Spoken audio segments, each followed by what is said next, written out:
Islam and the world রিলিজিয়নস, বাংলায় অনুবাদ করলে কিছুটা এরকম হবে, ইসলাম এবং অন্যান্য ধর্ম, তার পথ, অন্যান্য ধর্ম।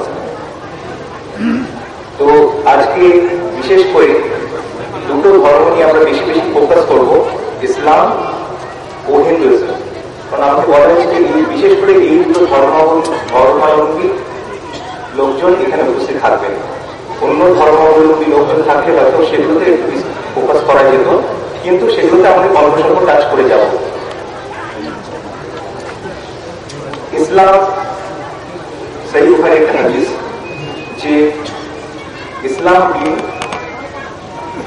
সোজা, সত্য এবং সহজ। ইসলামের ব্যাখ্যা এতটাই সহজ করে দিয়েছেন মোহাম্মদ সাল্লাল্লাহু আলাইহি ওয়াসাল্লাম, যে ব্যাখ্যাটা আপনাদের সামনে তিনটি শব্দ দ্বারা বললাম। হিন্দিতে বলে ইসলাম वो है जो सीधा, सच्चा और आसान है। এত সহজ ডেফিনেশন। ইসলামকে আল্লাহ সুবহানাহু ওয়া তাআলা বলছেন দ্বীন। সংস্কৃত ভাষায় বা বাংলা ভাষাতেও একটা শব্দ থেকে ধর্ম। প্রত্যেকটা ভাষার একটা বিশেষ তাৎপর্য যে অন্য অন্য ভাষায় তার হুবহু শব্দ থাকে না। ধর্ম যেরকম একটা শব্দ, তার হুবহু কোনো শব্দ ইংরেজি ভাষায় নেই। ইংলিশে রিলিজিয়ন বলে ব্যাখ্যা করা হয়। আবার দ্বীন আরবি শব্দ, সেটার হুবহু ইংরেজিতে কোনো সমার্থবোধক শব্দ নেই, সেখানেও রিলিজিয়ন বলে ঘোষণা করা হয়। তো কাজে বুঝতে হবে রিলিজিয়ন ব্যাপারটা কি। রিলিজিয়ন ব্যাপারটা বুঝতে গেলে ইংরেজিতে ফার্স্ট ডিফাইন করি, তাহলে সাধারণত আমার বক্তব্য বেশিরভাগ ইংরেজিতে হয়ে থাকে, কখনো কখনো বাংলা ও উর্দুতে হয়ে থাকে। ইংরেজিতে রিলিজিয়নকে ডিফাইন করতে গেলে আমরা বলবো a set of dogma, some modes of worship and some social customs। অর্থ এরকম যে কিছু ডগমা বা বিশ্বাস, some modes of worship মানে কিছু ইবাদতের পদ্ধতি, এবং some social customs অর্থাৎ সামাজিক রীতিনীতি, কিছু সামাজিক রীতিনীতি। এই তিনটে মিলে হলো ডেফিনেশন অফ রিলিজিয়ন। দিন বলতে কি বোঝায়?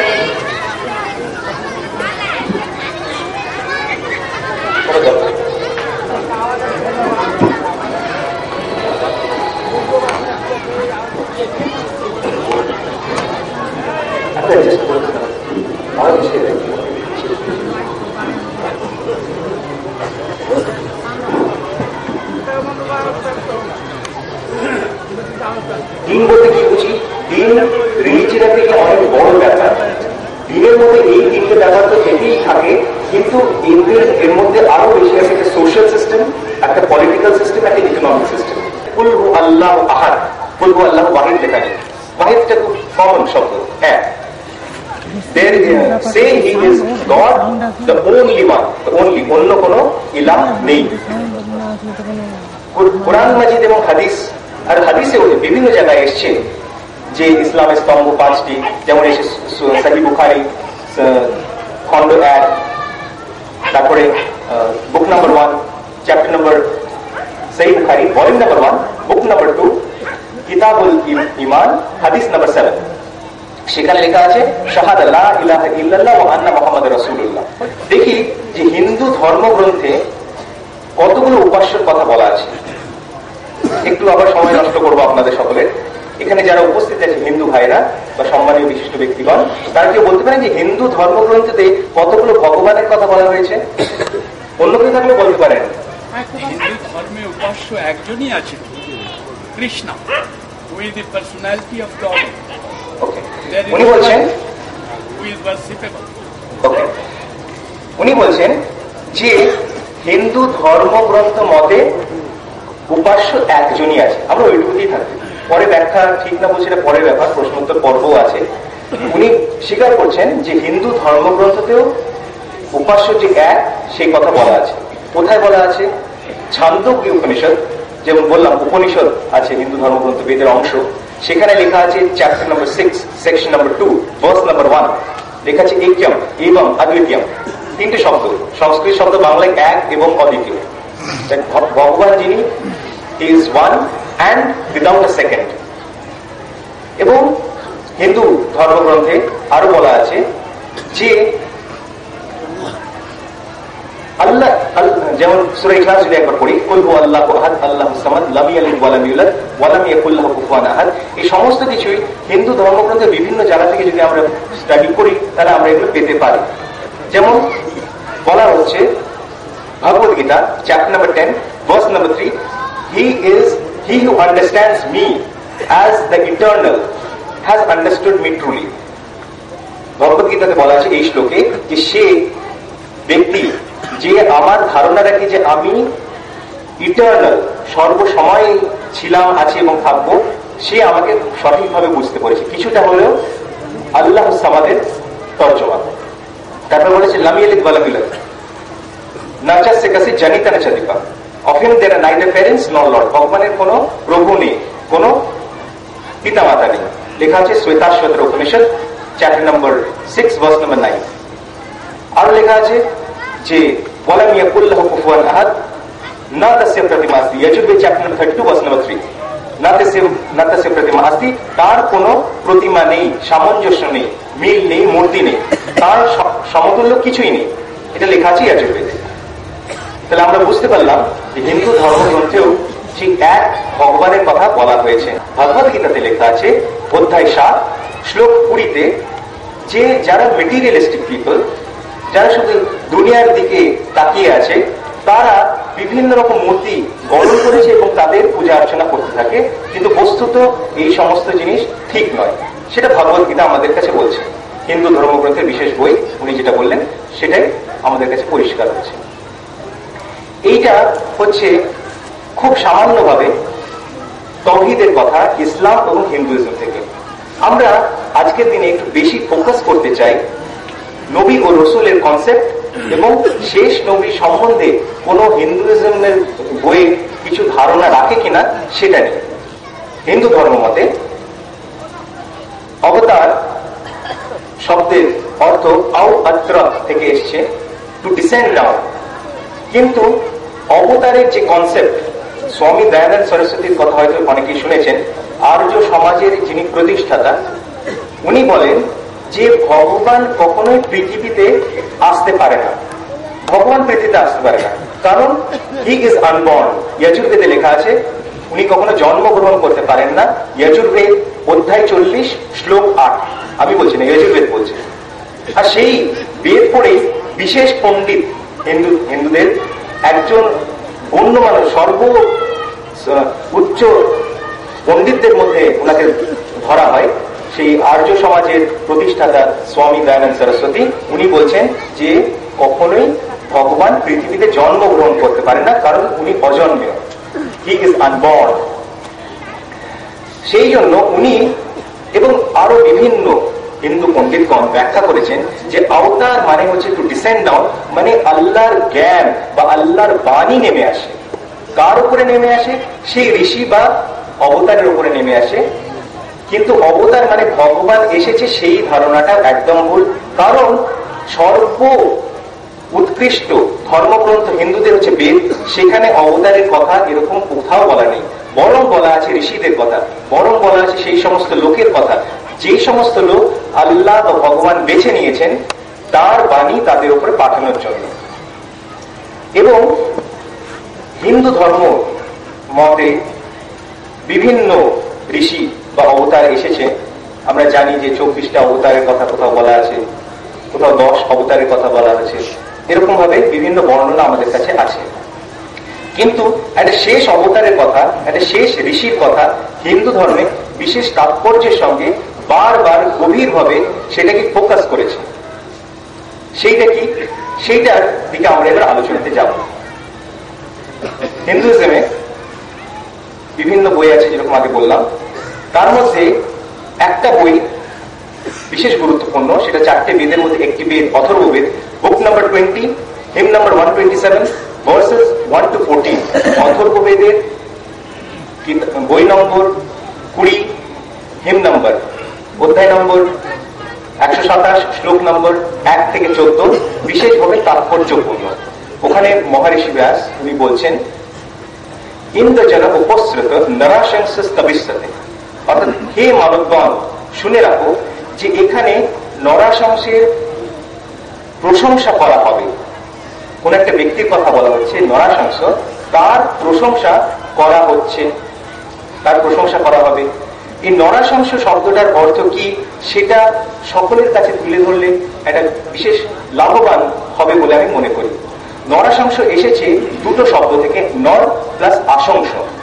নর সংস্কৃতের অর্থ হয় man, human being, a person. Narashansa indicate করছে একটা ব্যক্তির দিকে, আর সেই ব্যক্তির নাম কি হবে? আশংস। আশংস মানে প্রেজ ওয়ার্দি। আরবিতে তর্জমা করলে হয় মুহাম্মদ। সেই ব্যক্তির নাম কি হবে? হিন্দু ধর্মগ্রন্থের অথর্ববেদে বলা হয়েছে যে সেই ব্যক্তির নাম হবে মুহাম্মদ। দ্বিতীয় শ্লোকে বলছে যে he is a camel riding rishi. উনি উষ্ট্র অশ্বপ্রবাহ, অর্থাৎ উনি উটের ওপরে যাবেন, উট উনার বাহন, মানে he will take camel as a way to travel from one place to another.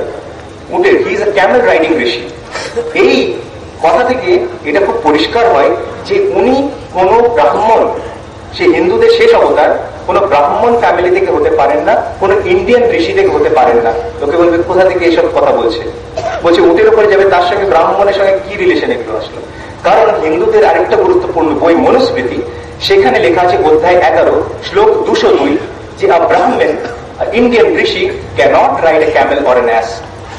একটা ব্রাহ্মণ, তাকে অ্যালাউ করা হয়নি হিন্দু ধর্মগ্রন্থ মতে, ইন্ডিয়ান ঋষিকে অ্যালাউ করা হয়নি যে সে চড়ুক উটের ওপর বা গাধার উপর। তাহলে আমাদের বুঝে দেখতে হবে যে সেই ঋষি ভবিষ্যতে যিনি আসবেন উনি ইন্ডিয়া থেকে হবেন না, কিন্তু যদি আমাদের খোঁজ করতে হয় তাহলে অন্য কোনো জায়গা থেকে খোঁজ করতে হবে। তারপরে শ্লোকে বলছে হি ইজ মামা ঋষি। মামা ঋষি মানে গ্রেট ঋষি, মহাঋষি, ও সমার্থবোধক শব্দ। আর চতুর্থ শ্লোকে বলা হচ্ছে হি ইজ ভার্চেস ব্রেভ। ব্রেভের তর্জমা আবার যদি আমরা করি আরবিতে, তাহলে আমরা জানবো আহমদ। আহমদ, আর আমরা জানি যে মোহাম্মদ সাল্লাল্লাহু আলাইহি ওয়াসাল্লামের আরেক নাম ছিল আহমদ। হাদিস থেকে আমরা পাই, কুরআন মাজিদেও লেখা আছে সূরা সাফ, একটি মাত্র বার যে কুরআন মাজিদে মোহাম্মদ সাল্লাল্লাহু আলাইহি ওয়াসাল্লামের নাম আহমদ রূপে এসেছে, সূরা সাফ সূরা নম্বর 61 আয়াত নম্বর 6, যে ঈসা আলাইহিস সালাম বলছেন, হে বনি ইসরাইল, আমি গবাহি দিচ্ছি যে আমার পূর্বে তাওরাত এসেছিল এবং আমি তোমাদেরকে সুখবর দিচ্ছি, বাশারাত দিচ্ছি, খুশখবরি দিচ্ছি যে আমার পরে একজন নবী আসবেন যার নাম হবে আহমদ সাল্লাল্লাহু আলাইহি ওয়াসাল্লাম, মুহাম্মদ সাল্লাল্লাহু আলাইহি ওয়াসাল্লাম। এবং গ্রিক বাইবেল যদি আমরা পড়ি সেখানেও এই ভবিষ্যৎবাণী আছে, থাকতেই হবে। কোরআনে বলছে ঈসা আলাইহিস সালাম ভবিষ্যৎবাণী করেছিলেন যে আহমদ আসবে। ঈসা আলাইহিস সালাম যদি ভবিষ্যৎবাণী করেন সেটা বাইবেলের মধ্যে অতি অবশ্যই থাকতে হবে। সেই বাইবেলে এই ভবিষ্যৎবাণীটা আছে যে পেরিক্লিটস শব্দ দিয়ে আছে, যার তর্জমা আবার সেই আহমদ আরবিতে হয় বা ইংরেজিতে হয় ওয়ান অফ ফ্রেজেস, অর্থাৎ বাইবেলে ভবিষ্যৎবাণী আছে।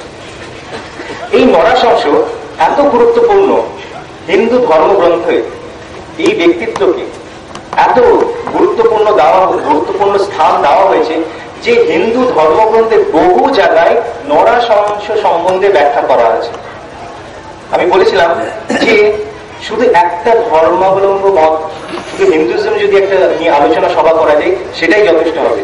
এখন আমার বলতে অসুবিধা হবে না যে কি শুধু নরাশংস নিয়ে আমরা আলোচনা করি, একটা এন্টায়ার কনফারেন্স হতে পারে, শুধু একটা বক্তব্য না, একটা এন্টায়ার কনফারেন্স হতে পারে নরাশংস নিয়ে আলোচনা করতে গেলে। সেই নরাশংস সম্বন্ধে হিন্দু ধর্মগ্রন্থে বিভিন্ন জায়গায় কি কি বলা আছে সেটা যদি বলতে হয় তাহলে সকাল অব্দি যদি আপনারা দেখেন তাহলে সম্পূর্ণ হবে না। কাজে আমাকে রেফারেন্স গুলো দিয়ে, উদ্ধৃতিগুলো দিয়ে অন্যদিকে যেতে হবে। নরাশংস সম্বন্ধে যেটা আমরা বুঝলাম যে আরবিতে মুহাম্মদ সাল্লাল্লাহু আলাইহি ওয়াসাল্লাম সেই ভবিষ্যৎবাণী করা হয়েছে, আছে ঋগ্বেদ বুক number 1 him number 13 verse number 3, Rigveda বুক number 1 him number 18 verse number 9, Rigveda বুক number 1 him number 106 verse number 4, Rigveda বুক number 1 him number 142 verse number 3, Rigveda বুক number 2 him number 3 verse number 2, Rigveda বুক number 5 him number 5 verse number 2, Rigveda book number 7 hymn number 2 verse number 2, Rigveda book number 10 hymn number 64 verse number 3, Rigveda book number 10 hymn number 182 verse number 2, Yajurveda chapter number 3, verse number 53. Yajurved, chapter number 20, verse number 37. Yajurved, chapter number 20, verse number 57. Yajurved, chapter number 21, verse number 31. Yajurved, chapter number 21, verse number 55. Yajurved, chapter number 27, verse number 30. Yajurved, chapter number 28, verse number 2. Yajurved, chapter number 28, verse number 19. Yajurved, chapter number 28, verse number 42. Yajurved, Varsanya Samhita, chapter number 29, verse number 27. Yajurved, Shathat Brahman, Kanda 1. Yajurved, Taittiriya Aranyaka, book number 3. Yajurved, book number 1, hymn number 6, verse number 4. Yajurved, book number 1, hymn number 7, verse number 4. Samved, Uttarachik, mantra number 1349. Atharvaved, book number 20, hymn number 127, verse number 1. এবং আরো বিভিন্ন জায়গায় এই শুধু নরাশংস সম্বন্ধে বারবার করে ভবিষ্যৎবাণী করা হচ্ছে যে যখন উনি আসবেন তোমাদের হিন্দু ধর্ম মতে যদি টিকে থাকতে হয় সেই শেষ ঋষি সেই শেষ অবতারকে মেনে নিতে হবে। কেউ যদি বলে আমি হিন্দুইজম মানি, তার কাজ প্রধান কাজের মধ্যে একটা পড়ে যে উনি মহর্ষি ব্যাসের কথা মতো সেই নরাশংস যখন আসবেন তার কথা মেনে চলে। এবং যদি আমরা রিলেট করি, ঋগ্বেদে লেখা আছে, ঋগ্বেদ বুক number 1, him number 109, verse number 2, সেখানে লেখা আছে যে উনি যখন আসবেন তখন কিছু নতুন শ্লোক নিয়ে আসবেন এবং সেই নতুন শ্লোকগুলো কি কাজে লাগবে? দুটো শব্দের কথা বলা আছে, ঋগ্বেদ বুক number 1, him number 109, verse number 2, যার ব্যাখ্যা হিন্দু পণ্ডিতরা সাধারণত দিতে পারেন না, কারণ শব্দ দুটোই আরবি শব্দ, সেই জন্য তাদের মানেটা তারা বুঝতে পারে না। সেই শব্দ দুটো হচ্ছে সালাহ ও জামা। বলছে সেই নরাশংস যখন আসবে, সেই শেষ ঋষি যখন আসবে, শেষ অবতার যখন আসবে, কিছু নতুন শ্লোক নিয়ে আসবে, আর সেগুলো কাজে লাগবে কোথায়? সালাতে। সালাত যদি বুঝতে কারো অসুবিধা হয়, আমরা সাধারণত সেটাকে নামাজ বলে বুঝি, আর আমরা প্রত্যেক ভক্তে জামাতের সঙ্গে নামাজ পড়ি, সেই জামাতের কথা বলা হচ্ছে। সেই শ্লোকগুলো আর কিছুই না, কোরআন মাজিদের সেই বাণী, যার ভবিষ্যৎবাণী ঋগ্বেদ করছে। কারণ আমরা জানি আজকে নামাজ যখন আমরা পড়ি তখন কোনো বেদের শ্লোক পড়া হয় না, বরং সেই সমস্ত শ্লোক যার ভবিষ্যৎবাণী বেদ করেছে সেই শ্লোকগুলো আমরা পাঠ করি। আর 5 ওয়াক্ত নামাজ প্রত্যেক মুসলিমের জন্য ফরজ যে যেন সে পড়ে। আর প্রত্যেক মুসলিমের জন্য এটাও ফরজ সে যেন জামাতের সাথে নামাজগুলো পড়ে। এটাও লেখা আছে হাদিসে, সহিহ বুখারীর হাদিস, যে মুহাম্মদ সাল্লাল্লাহু আলাইহি ওয়াসাল্লাম বলছেন যে জামাতের সঙ্গে নামাজ পড়ে, এর বিশেষ তাৎপর্য গুরুত্ব আছে। ওটা ওই হাদিসে নিয়ে যাচ্ছি না, ওটা অনেক লম্বা হয়ে যাবে। কল্কি অবতার, লোকে বলে হিন্দু ধর্ম মতে কল্কি অবতার সম্বন্ধে কিছু কথা বলা আছে এবং বেশিরভাগ হিন্দুরা অপেক্ষা করছে সেই কল্কি অবতারের, ভাবছে যখন সেই কল্কি অবতার আসবেন তখন তারা আবার সেই পরিপূর্ণভাবে তাকে সমর্থন করবেন এবং হিন্দু ধর্ম মত যেটা যে সম্পূর্ণভাবে বুঝতে সক্ষম হবে। কল্কি অবতার সম্বন্ধেও বিভিন্ন হিন্দু ধর্মের বইয়ে গ্রন্থে লেখা আছে। বৈদিক ধর্ম বা সনাতন ধর্ম এটা গুণবাচক নাম, এটা কোনো নাম না, কারণ এটা ডিফাইন করছে সেই রিলিজিয়ানটার কিছু গুণ। কি গুণ? যে সেই হিন্দু ভাইদের ধারণা, সেই জীবন ধারণ যে ব্যবস্থা সেটা সর্বসময় ধরে চলবে, কিন্তু সেই ধর্মের সত্যি নাম কি সেটা হিন্দু ভাইদের কারোরই জানা নেই আজ পর্যন্ত। যত নাম এসেছে, আর্য ধর্ম, যেমন আর্য ধর্ম হচ্ছে সত্য ধর্ম, আরবিতে অনুবাদ করলে আমরা পাই দীনুল হক। আল্লাহ সুবহানাহু ওয়া তাআলা কুরআন মাজিদে বলছেন যে ইসলাম হচ্ছে দীনুল হক, বিভিন্ন জায়গায় বলছেন, যেমন সূরা তাওবা সূরা নম্বর 9 আয়াত নম্বর 29, সূরা তাওবা সূরা নম্বর 9 আয়াত নম্বর 33, আর বিভিন্ন জায়গায় আল্লাহ সুবহানাহু ওয়া তাআলা বলছেন যে ইসলাম হচ্ছে দীনুল হক। যত আমরা সমার্থবোধক শব্দ খুঁজে পাচ্ছি সবগুলোই কিন্তু গুণবাচক নাম। সেই অরিজিনাল হিন্দুইজমের যে কি নাম সেটা হারিয়ে গেছে। আল্লাহ তাআলা এই ব্যাপারটা আমাদের কাছে খুব সুপরিষ্কার করে বলছেন। আল্লাহ সুবহানাহু ওয়া তাআলা বলছেন, লেখা আছে সূরা নম্বর 42 আয়াত নম্বর 13, যে হে মুহাম্মদ সাল্লাল্লাহু আলাইহি ওয়াসাল্লাম, আপনার উপরে যে দিন অবতীর্ণ করা হয়েছে অর্থাৎ ইসলাম, সেই একই দিন আপনার পূর্ববর্তী নবীদের উপরেও অবতীর্ণ করা হয়েছিল, যেমন নূহ আলাইহিস সালামের উপর। যেমন ইব্রাহিম আলাইহিসসালামের উপর, যেমন মুসা আলাইহিসসালামের উপর, যেমন ঈসা আলাইহিসসালামের উপর। অর্থাৎ সমস্ত সময়ে যে নবী বা রাসূল এসেছেন সকলের উপরেই একই ধর্ম বা একই দ্বীন নাজিল হয়েছে, আর সেটার নাম আরবিতে বলে ইসলাম। যেমন এই যে আয়াতটা আমি পড়লাম সূরা শূরা থেকে, সেখানে সমস্ত নবীর দরকার নেই, উদাহরণস্বরূপ কয়েকটা নবীর কথা বলা হয়েছে। ইসলামের একটা খুব গুরুত্বপূর্ণ দিক আছে, সেটা হচ্ছে এরকম যে ইসলাম একমাত্র ধর্ম বা দ্বীন যা বাধ্য করে তার অনুসারীদের অর্থাৎ সকল মুসলিমদের যে তারা যেন মানে সমস্ত নবী ও রাসূলকে। অন্য কোনো ধর্ম নেই পৃথিবীর বুকে, অন্য কোনো ধর্ম নেই যারা সমস্ত নবী এবং রাসূলকে স্বীকৃতি দেয়। যত অন্যান্য ধর্ম আছে, কিন্তু ইসলাম বলছে যে যত নবী যত রাসূল পৃথিবীতে এসেছেন সকলকেই মানতে হবে, শুধু মুহাম্মদ সাল্লাল্লাহু আলাইহি সাল্লাম নন, উনি শুধুমাত্র আখরি নবী আখরি রাসূল। আল্লাহ সুবহানাহু ওয়া তাআলা বলছেন সূরা আহজাব সূরা নম্বর 33 আয়াত নম্বর 40, মা কানা মুহাম্মাদুন আবা আহাদিন মিন রিজালিকুম ওয়ালাকিন রাসূলুল্লাহ ওয়া খাতামুন নাবিয়্যিন ওয়া কানা আল্লাহু বিকুল্লি শাইইন আলিমা। অর্থাৎ মুহাম্মদ সাল্লাল্লাহু আলাইহি ওয়াসাল্লাম তোমাদের মধ্যে কারো পিতা নন, বরং তিনি আল্লাহর রাসূল এবং নবীদের মধ্যে শেষ নবী, নবীদের মধ্যে শেষ নবী, এবং আল্লাহ তাআলা সব কিছু জ্ঞান রাখেন। আমাদেরকে বলা হচ্ছে মুহাম্মদ সাল্লাল্লাহু আলাইহি ওয়াসাল্লাম শেষ নবী এবং বিভিন্ন নবী ও রাসূল পূর্ববর্তীকালে পাঠানো হয়েছে। আল্লাহ তাআলা বলছেন, লেখা আছে সূরা ফাতির সূরা নম্বর 35 আয়াত নম্বর 24, ওয়া ইন মিন উম্মাতিন ইল্লা খালা ফিহা নাযীর। অর্থাৎ কোন উম্মত পূর্ববর্তীকালে পেরিয়ে যায়নি যার মধ্যে একজন সতর্ককারী ছিল না। অর্থাৎ ঘুরে বলে এরকমই হয় যে পূর্ববর্তী যত উম্মত এসেছে সবগুলোর মধ্যেই কোনো না কোনো নবী বা রাসূলকে পাঠানো হয়েছে। আল্লাহ তাআলা আরো বলছেন, লেখা আছে সূরা রাদ সূরা নম্বর 13 আয়াত নম্বর 7, ওয়া লিকুল্লি কওমিন হাদ, এবং প্রত্যেকটা কওমের মধ্যে হিদায়াত প্রদানকারী পাঠানো হয়েছে।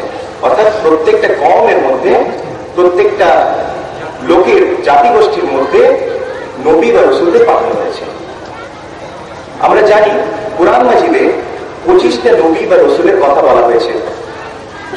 যেমন বলা হয়েছে প্রফেট নাম্বার 1 আদম আলাইহিস সালাম, নাম্বার 2 ইদ্রিস আলাইহিস সালাম, নাম্বার 3 নূহ আলাইহিস সালাম, নাম্বার 4 হুদ আলাইহিস সালাম, নাম্বার 5 সালেহ আলাইহিস সালাম, নাম্বার 6 ইব্রাহিম আলাইহিস সালাম, নাম্বার 7 লূত আলাইহিস সালাম, নাম্বার 8 ইসমাঈল আলাইহিস সালাম, নাম্বার 9 ইসহাক আলাইহিস সালাম, নাম্বার 10 শুআয়ব আলাইহিস সালাম, নাম্বার 11 ইয়াকুব আলাইহিস সালাম, নাম্বার 12 আইয়ুব আলাইহিস সালাম, নাম্বার 13 যুলকিফল আলাইহিস সালাম, number 14 Yusuf alayhi salam, number 15 Yunus alayhi salam, number 16 Musa alayhi salam, number 17 Harun alayhi salam, number 18 Ilyas alayhi salam, number 19 Ilyas alayhi salam, number 20 Daud alayhi salam, number 21 Sulaiman alayhi salam, number 22 Zakaria alayhi salam, number 23 Yahya alayhi salam, number 24 Isa alayhi salam, এবং number 25 Muhammad sallallahu alaihi wasallam।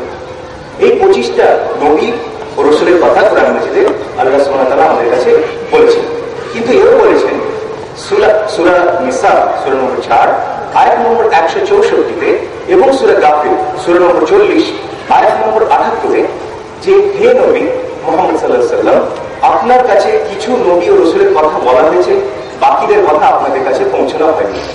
অর্থাৎ আল্লাহ সুবহানাহু ওয়া তাআলা বলছেন যে পৃথিবীর দিকে বহু অসংখ্য নবী ও রাসূল এসেছেন, এবং আমরা হাদিস থেকে জানতে পারি, মুহাম্মদ সাল্লাল্লাহু আলাইহি ওয়াসাল্লামের হাদিস লেখা আছে মুসনাদ আহমদ হাদিস নাম্বার 21257 21,257।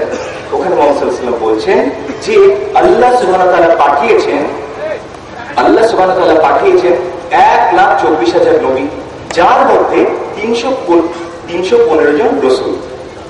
আমরা জানি যে নবী ও রাসূল শব্দগুলোর কাছাকাছি সামান্য পার্থক্য আছে, দুজনই আল্লাহর তরফ থেকে বেছে নেওয়া কিছু বিশেষ মানুষ, কিন্তু রাসূলের পার্থক্যটা কি, রাসূল নতুন শরীয়ত বা নতুন বিধিবিধান নিয়ে আসে, আর নবী সেই পুরনো বিধিবিধান লোকের কাছে পৌঁছতে থাকে। এটাই সামান্য পার্থক্য। কিন্তু আল্লাহ সুবহানাহু ওয়া তাআলা বলছেন যে বহু নবী বহু রাসূল এসেছে। আর আল্লাহ তাআলা কি বলছেন সূরা বাকারার মধ্যে সূরা নম্বর 2 আয়াত নম্বর 136, সেখানে আল্লাহ তাআলা বলছেন যে হে মুসলিম গণ, তোমরা বলো যে আমরা বিশ্বাস করছি যা আমাদের প্রতি অবতীর্ণ করা হয়েছে, অর্থাৎ কুরআন মাজিদ যা আমাদের উপর অবতীর্ণ করা হয়েছে, এবং বলো যে আমরা এও বিশ্বাস করি যা অবতীর্ণ করা হয়েছিল ইব্রাহিমের উপর আলাইহিস সালাম, ইসমাইলের উপর আলাইহিস সালাম, ইসহাকের উপর আলাইহিস সালাম, এবং আল আসবাত ইয়াকুব এবং যা অবতীর্ণ করা হয়েছিল ইয়াকুব আলাইহিস সালাম, এবং যা অবতীর্ণ করা হয়েছিল আল আসবাতের উপর। আল আসবাত মানে ইয়াকুব আলাইহিস সালামের যে 12টা সন্তান এবং তাদের নাসলের উপরে যে নবী বা রাসূল এসেছিলেন। এবং বলো যে আমরা বিশ্বাস করি যা নাজিল করা হয়েছে বা যা অবতীর্ণ করা হয়েছে মুসার উপর আলাইহিস সালাম বা ঈসার উপর আলাইহিস সালাম, এবং যা নাজিল করা হয়েছে সমস্ত নবী ও রাসূলের উপর। শেষে বলা হচ্ছে যে যা নাজিল করা হয়েছে সমস্ত নবী ও রাসূলের উপর, অর্থাৎ আমাদেরকে বলা হচ্ছে যে তোমরা যেন অবশ্যই অবশ্যই বিশ্বাস করবে সমস্ত নবী ও রাসূলের উপর, এবং অবশ্যই অবশ্যই বিশ্বাস করবে সমস্ত ধর্মগ্রন্থ যে আল্লাহর তরফ থেকে নাজিল করা ছিল সেই ব্যাপারটা নিয়ে। এবং বলা হচ্ছে কেন এটা বিশ্বাস করবে, কারণ তোমরা হচ্ছে মুসলিম। তাহলে ইসলাম বলছে যে সমস্ত নবী এবং সমস্ত ধর্মগ্রন্থ যা আল্লাহর তরফ থেকে এসেছে সেটার উপরে বিশ্বাস করতে হবে। যদি কোনো মুসলিম একটি মাত্র নবীকেও অস্বীকার বা অমান্য করে, সে মুসলিম থাকতে পারে না। এটা ইসলামের একটা বিশেষ গুণ, অন্য কোনো ধর্ম নেই যা তাদের ফলোয়ারদের বলে যে তোমাদেরকে সমস্ত নবীকে মানতে হবে, ইসলাম ব্যতিক্রম সেদিক। আর আরেকটা বিশেষ দিক যদি আমরা দেখি, যেরকম আমরা আলোচনা করলাম কিছু নবী বা রাসূল সম্পর্কে, কিছুটা আলোচনা করা প্রয়োজন যে পূর্ববর্তী বইগুলো আল্লাহর তরফ থেকে এসেছে সেগুলোর উপর। আমরা জানি যে কুরআন মাজিদ আল্লাহর তরফ থেকে নাজিল হওয়া শেষ গ্রন্থ, শেষ ধর্মগ্রন্থ, শেষ ঐশীবাণী। এবং আমাদের এও জানা আছে যে পূর্ববর্তী সময়ে আল্লাহ সুবহানাহু ওয়া তাআলার তরফ থেকে বিভিন্ন ধর্মগ্রন্থ নাজিল করা হয়েছে। মুসলিম হিসেবে বেশিরভাগ লোকের ধারণা কুরআন মাজিদে লেখা আছে 4টে বইয়ের কথা। মুসলিম হিসেবে বেশিরভাগ লোকের ধারণা কুরআন মাজিদে 4টে বইয়ের কথা লেখা আছে। কোন 4টে বই? তাওরাত, জবুর, ইনজিল ও কোরআন।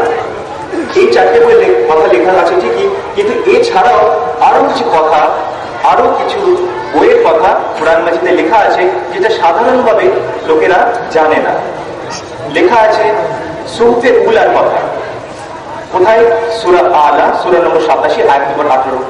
লেখা আছে সুহফে ইব্রাহিমের কথা, সূরা নম্বর চ্যাপ্টার নম্বর বা অধ্যায় নম্বর 87 আয়াত নম্বর 19।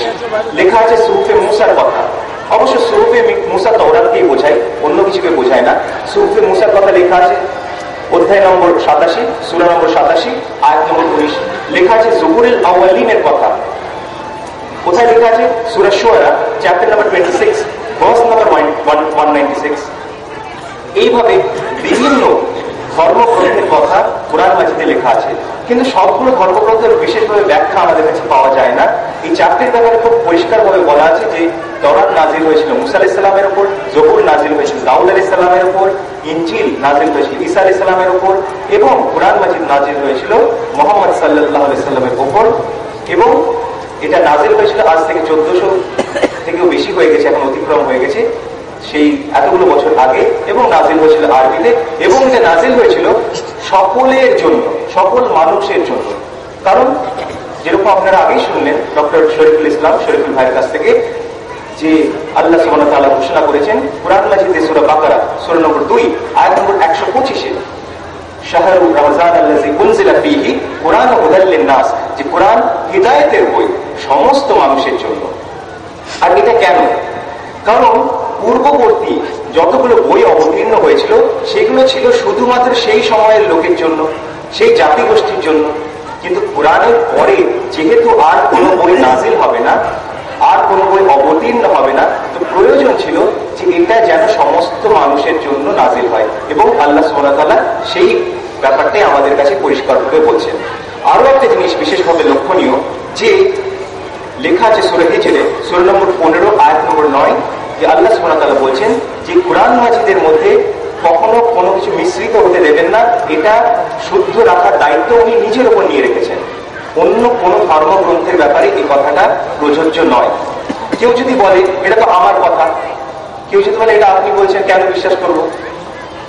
তাহলে আমার কথা কোনো ভ্যালু থাকে না। আল্লাহ সুবহানাহু ওয়া তাআলা বলছেন কোরআন মাজিদে সূরা নম্বর 2 আয়াত নম্বর 79-তে যে woe to those who write the book with their own hands and say this is from Allah to traffic with it with a miserable price. Woe to those for what their hands do write and woe to those for what they earn thereby. তাই আল্লাহ ঘোষণা করে বলছে যে লানত সেই সব লোকের উপরে যারা নিজেদের হাতে বই লিখে, গ্রন্থ লিখে বলছে যে এটা আল্লাহর তরফ থেকে নাজিল হয়েছে। কত খারাপ কথা তারা বলছে, নিজেরা লিখেছে বলছে আল্লাহর তরফ থেকে গ্রন্থ এসেছে। তো তাদের উপরে ভর্সনা কেন আসুক? কারণ for what their hands do right, কারণ তারা যা লিখছে সেটা আল্লাহর তরফ থেকে নয়, মিথ্যা কথা তারা বলছে। এবং ভর্সনা আসুক আরো একটা কারণে, কারণ তারা সেটাকে একটা বিজনেস বানিয়ে নিয়েছে, পয়সা ইনকামের পদ্ধতি বানিয়ে নিয়েছে। For what their hands do earn, এইটার জন্য এটা খারাপ। মুহাম্মদ সাল্লাল্লাহু আলাইহি ওয়াসাল্লামকে কি বলা হয়েছে? সূরা শুআরা চ্যাপ্টার নাম্বার 26, ওখানে বলা হচ্ছে মুহাম্মদ সাল্লাল্লাহু আলাইহি ওয়াসাল্লাম বলছেন যে তোমরা আমার কথা কেন শোনো না? আমি তো তোমাদের কাছে এর পরিবর্তে কিছু চাই না।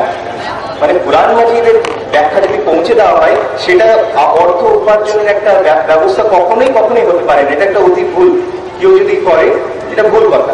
কেউ যদি না করে আলহামদুলিল্লাহ সে মুহাম্মদ সাল্লাল্লাহু আলাইহি ওয়াসাল্লামের সুন্নতের রাস্তায় যাচ্ছে এবং আল্লাহ তাআলার হুকুমের কথা মেনে চলছে। যেটা বলছিলাম যে সেই অমুসলিম ব্যক্তির কাছে এখনো এটা গ্রহণযোগ্য না। কি কোন কথাটা? যে আল্লাহ সুবহানাহু ওয়া তাআলা কোরআন মাজিদে বলছেন যে পূর্ববর্তী বইগুলোর মধ্যে মিশ্রণ হয়েছে, লোকে নিজেরা লিখেছে, লোকেরা নিজেরা চেঞ্জ করেছে। এই কথা কেন বিশ্বাসযোগ্য হবে তাদের কাছে? কারণ এটা কোরআন বলছে, তাদের ধর্মগ্রন্থ তো অন্য। তো আমরা শুধুমাত্র একটা উদাহরণ নেব বাইবেলের। বাইবেলে একটা চ্যাপ্টার আছে জেরেমায়া। উনি একটা নবী ছিলেন, এমন একটি নবী যার কথা কোরআন মাজিদে নেই কিন্তু বাইবেলে আছে। থাকতেই পারে, কারণ কোরআন মাজিদে তো 1,24,000 নবীর কথা নেই, শুধুমাত্র 25 নবীর কথা আছে, যেই নবীগুলোর নাম আমি আপনাদের সামনে তুলে ধরলাম। বাকি বহু নবী এসে, তার মধ্যে কিছু নবীর কথা বাইবেলে আছে, যেমন Jeremiah. Jeremiah chapter number 8 verse number 8-এ লিখছে যে তোমরা কিভাবে বলতে পারো, বাকি বনি ইসরায়েলদের বলছে যে তোমরা কিভাবে বলতে পারো যে আল্লাহর কানুন, আল্লাহর নিয়মাবলী, আল্লাহর কিতাব আমাদের কাছে সংরক্ষিত আছে, যখন পূর্ববর্তী লোকেরা এর মধ্যে এমন সব জিনিস চেঞ্জ করেছে, তবদিল করেছে, পরিবর্তিত করেছে যে এটাকে সুরক্ষিত রাখেনি এবং এটাকে চেঞ্জ করে দিয়েছে, পরিবর্তন করে দিয়েছে একটা মিথ্যাতে। জেরেমায়া একজন নবী, বিবলিক্যাল প্রফেট। বাইবেলে আজ পর্যন্ত সে কথা লেখা আছে, বাইবেল যদি খোলেন লেখা আছে। তো বাইবেল মানছে যে বাইবেল সংরক্ষিত নেই। একটা সাধারণ একটা উদাহরণ দিলাম। কোরআন বলছে কোরআন সংরক্ষিত, কোরআন বলছে অন্য বইগুলো সংরক্ষিত না। সেই অন্য বইগুলো সে একই কথা বলছে যে আমরা সংরক্ষিত না। এবার এই ব্যাপারটা বাকিদের কাছে গ্রহণযোগ্য হওয়ার কথা, না হলে তার বিশ্বাস নেই তার নিজেদের ধর্মগ্রন্থের উপর। আরেকটা খুব গুরুত্বপূর্ণ দিক আমরা যদি বুঝবার চেষ্টা করি সেটা হচ্ছে যে কোরআন মাজিদ একটা অদ্ভুত একটা বই, একমাত্র ব্যতিক্রম বই। অনেক বিশেষ গুণ আছে, তার মধ্যে আরেকটা বিশেষ গুণ এরকম যে কোরআন দাবি করছে যে আমি কোরআন, এবং দাবি করছে যে আমার স্রষ্টা, আমার সোর্স, আমার রচয়িতা আল্লাহ সুবহানাহু ওয়া তাআলা। কোরআন বলছে, আল্লাহ সুবহানাহু ওয়া তাআলা বলছেন কোরআন মাজিদে সূরা রহমান সূরা নম্বর 55 আয়াত নম্বর 1 ও 2, আর রহমান আল্লামাল কোরআন, অর্থাৎ রহমান অর্থাৎ আল্লাহ সুবহানাহু ওয়া তাআলা অর্থাৎ ভগবান, উনি তোমাদেরকে শিক্ষা দিয়েছেন কোরআন মাজিদ। অমুসলিমদের কাছে বিশেষভাবে আশ্চর্যের ব্যাপার বই থাকতে পারে। এটা বলছে একটা বই, সে দাবি করছে আমি কোরআন, আবার সে দাবি করছে আমার সোর্স আল্লাহ সুবহানাহু ওয়া তাআলা, কোনো মানব না। তো কোরআনের মধ্যে যদি সেই দাবি থেকে থাকে তাহলে আশ্চর্য হওয়ার আছে নাকি? সেই বইটা তো কোরআন, কোরআন বলছে আমি কোরআন, আমি আল্লাহ তরফ থেকে এসেছি। তো কোরআনের মধ্যে যদি আছে তাহলে সে বিষয়ে আশ্চর্য হওয়ার কি আছে? আশ্চর্য হওয়ার আছে, কারণ কোরআন শব্দটা কোরআনের মধ্যে আছে। আবার একটা উদাহরণ নিই, বাইবেল শব্দটা বাইবেলের মধ্যে নেই। তার মানে বাইবেল দাবি করছে না যে আমি বাইবেল। দাবি করলে তবে তো আল্লাহর তরফ থেকে হওয়ার একটা চান্স থাকতো বা সুযোগ থাকতো। বাইবেল দাবি করছে না যে আমি বাইবেল। বাইবেল শব্দটা পরিপূর্ণ বাইবেলের মধ্যে কোথাও নেই। তো আল্লাহর তরফ থেকে নাজিল হয়েছে না মানব রচিত, সেটা তো পরের ব্যাপার। এবং বিবলিক্যাল প্রফেট, বাইবেলের একজন নবী, উনি বলছেন যে না, এটা সুরক্ষিত সংরক্ষিত নেই, এটার মধ্যে মিশ্রণ হয়েছে, বাইবেলে লেখা আছে। এরকম ভাবে বিভিন্ন ধর্মগ্রন্থ যদি আমরা স্টাডি করি, আমরা যদি পড়াশোনা করি, আমরা এই জিনিসটা কখনোই দেখবো না যে সেই বইটা দাবি করছে আমি যে বইটা, সেই বইয়ের নাম এই, তার সোর্স এই। এটা থেকে এটাও প্রমাণ হয় যে কোনো সময় হয়তো বা সেটা আল্লাহর তরফ থেকে নাজিল হয়েছিল, কিন্তু আজ সেটা সংরক্ষিত সুরক্ষিত নেই। আমরা আলোচনা করবো এবার বিশেষভাবে 3-4টে জিনিস।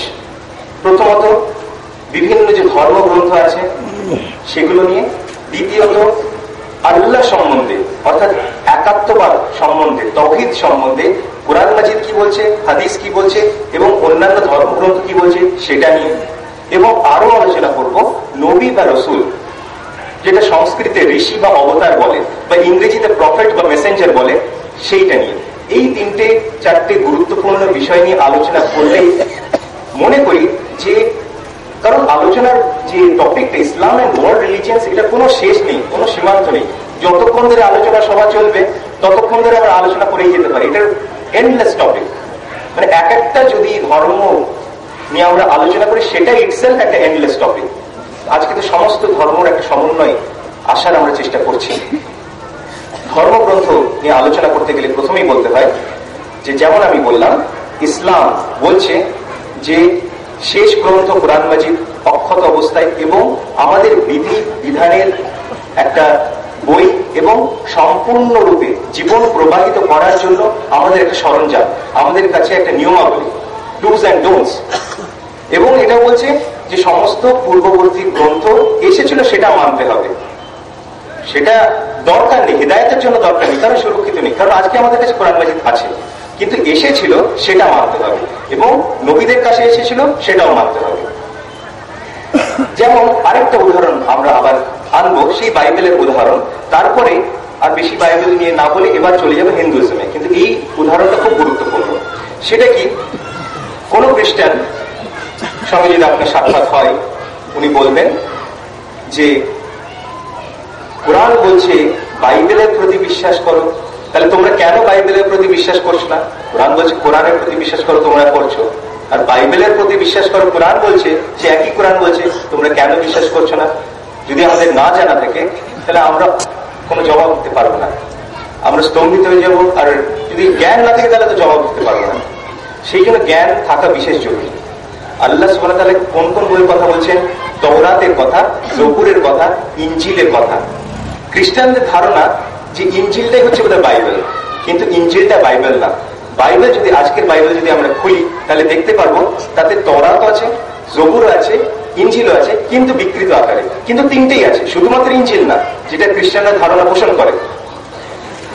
আর তিনটেই আছে, কিন্তু আশ্চর্যজনক ব্যাপার এটা, যেটা ওরা বাইবেল ভাবে যে ইনজিলটা, 4টে ইনজিল আছে বাইবেলের মধ্যে, আজকের বাইবেলের মধ্যে। Gospel of Matthew, gospel of Luke, gospel of Mark, gospel of John. Gospel of Matthew, gospel of Mark, gospel of Luke, gospel of John, 4টে বাইবেল আছে, 4টে ইনজিল আছে। কিন্তু গসপেল অফ জিসাস বলে কিছু নেই, ঈসা আলাইহিস সালামের প্রতি অবতীর্ণ ইনজিল বলে কিছু নেই।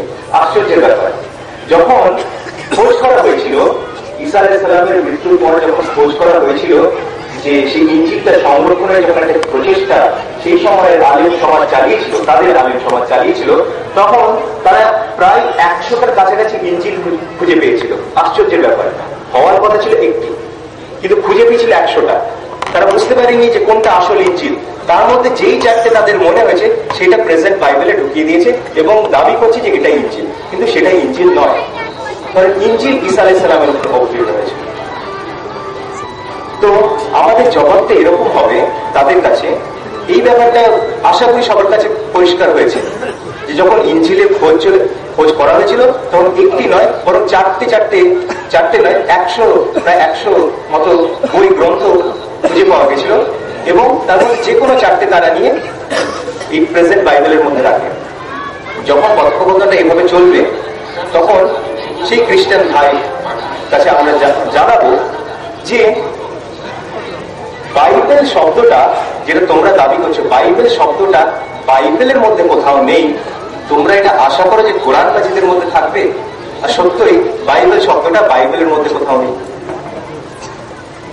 আশা করি ব্যাপারটা বোঝা যাচ্ছে।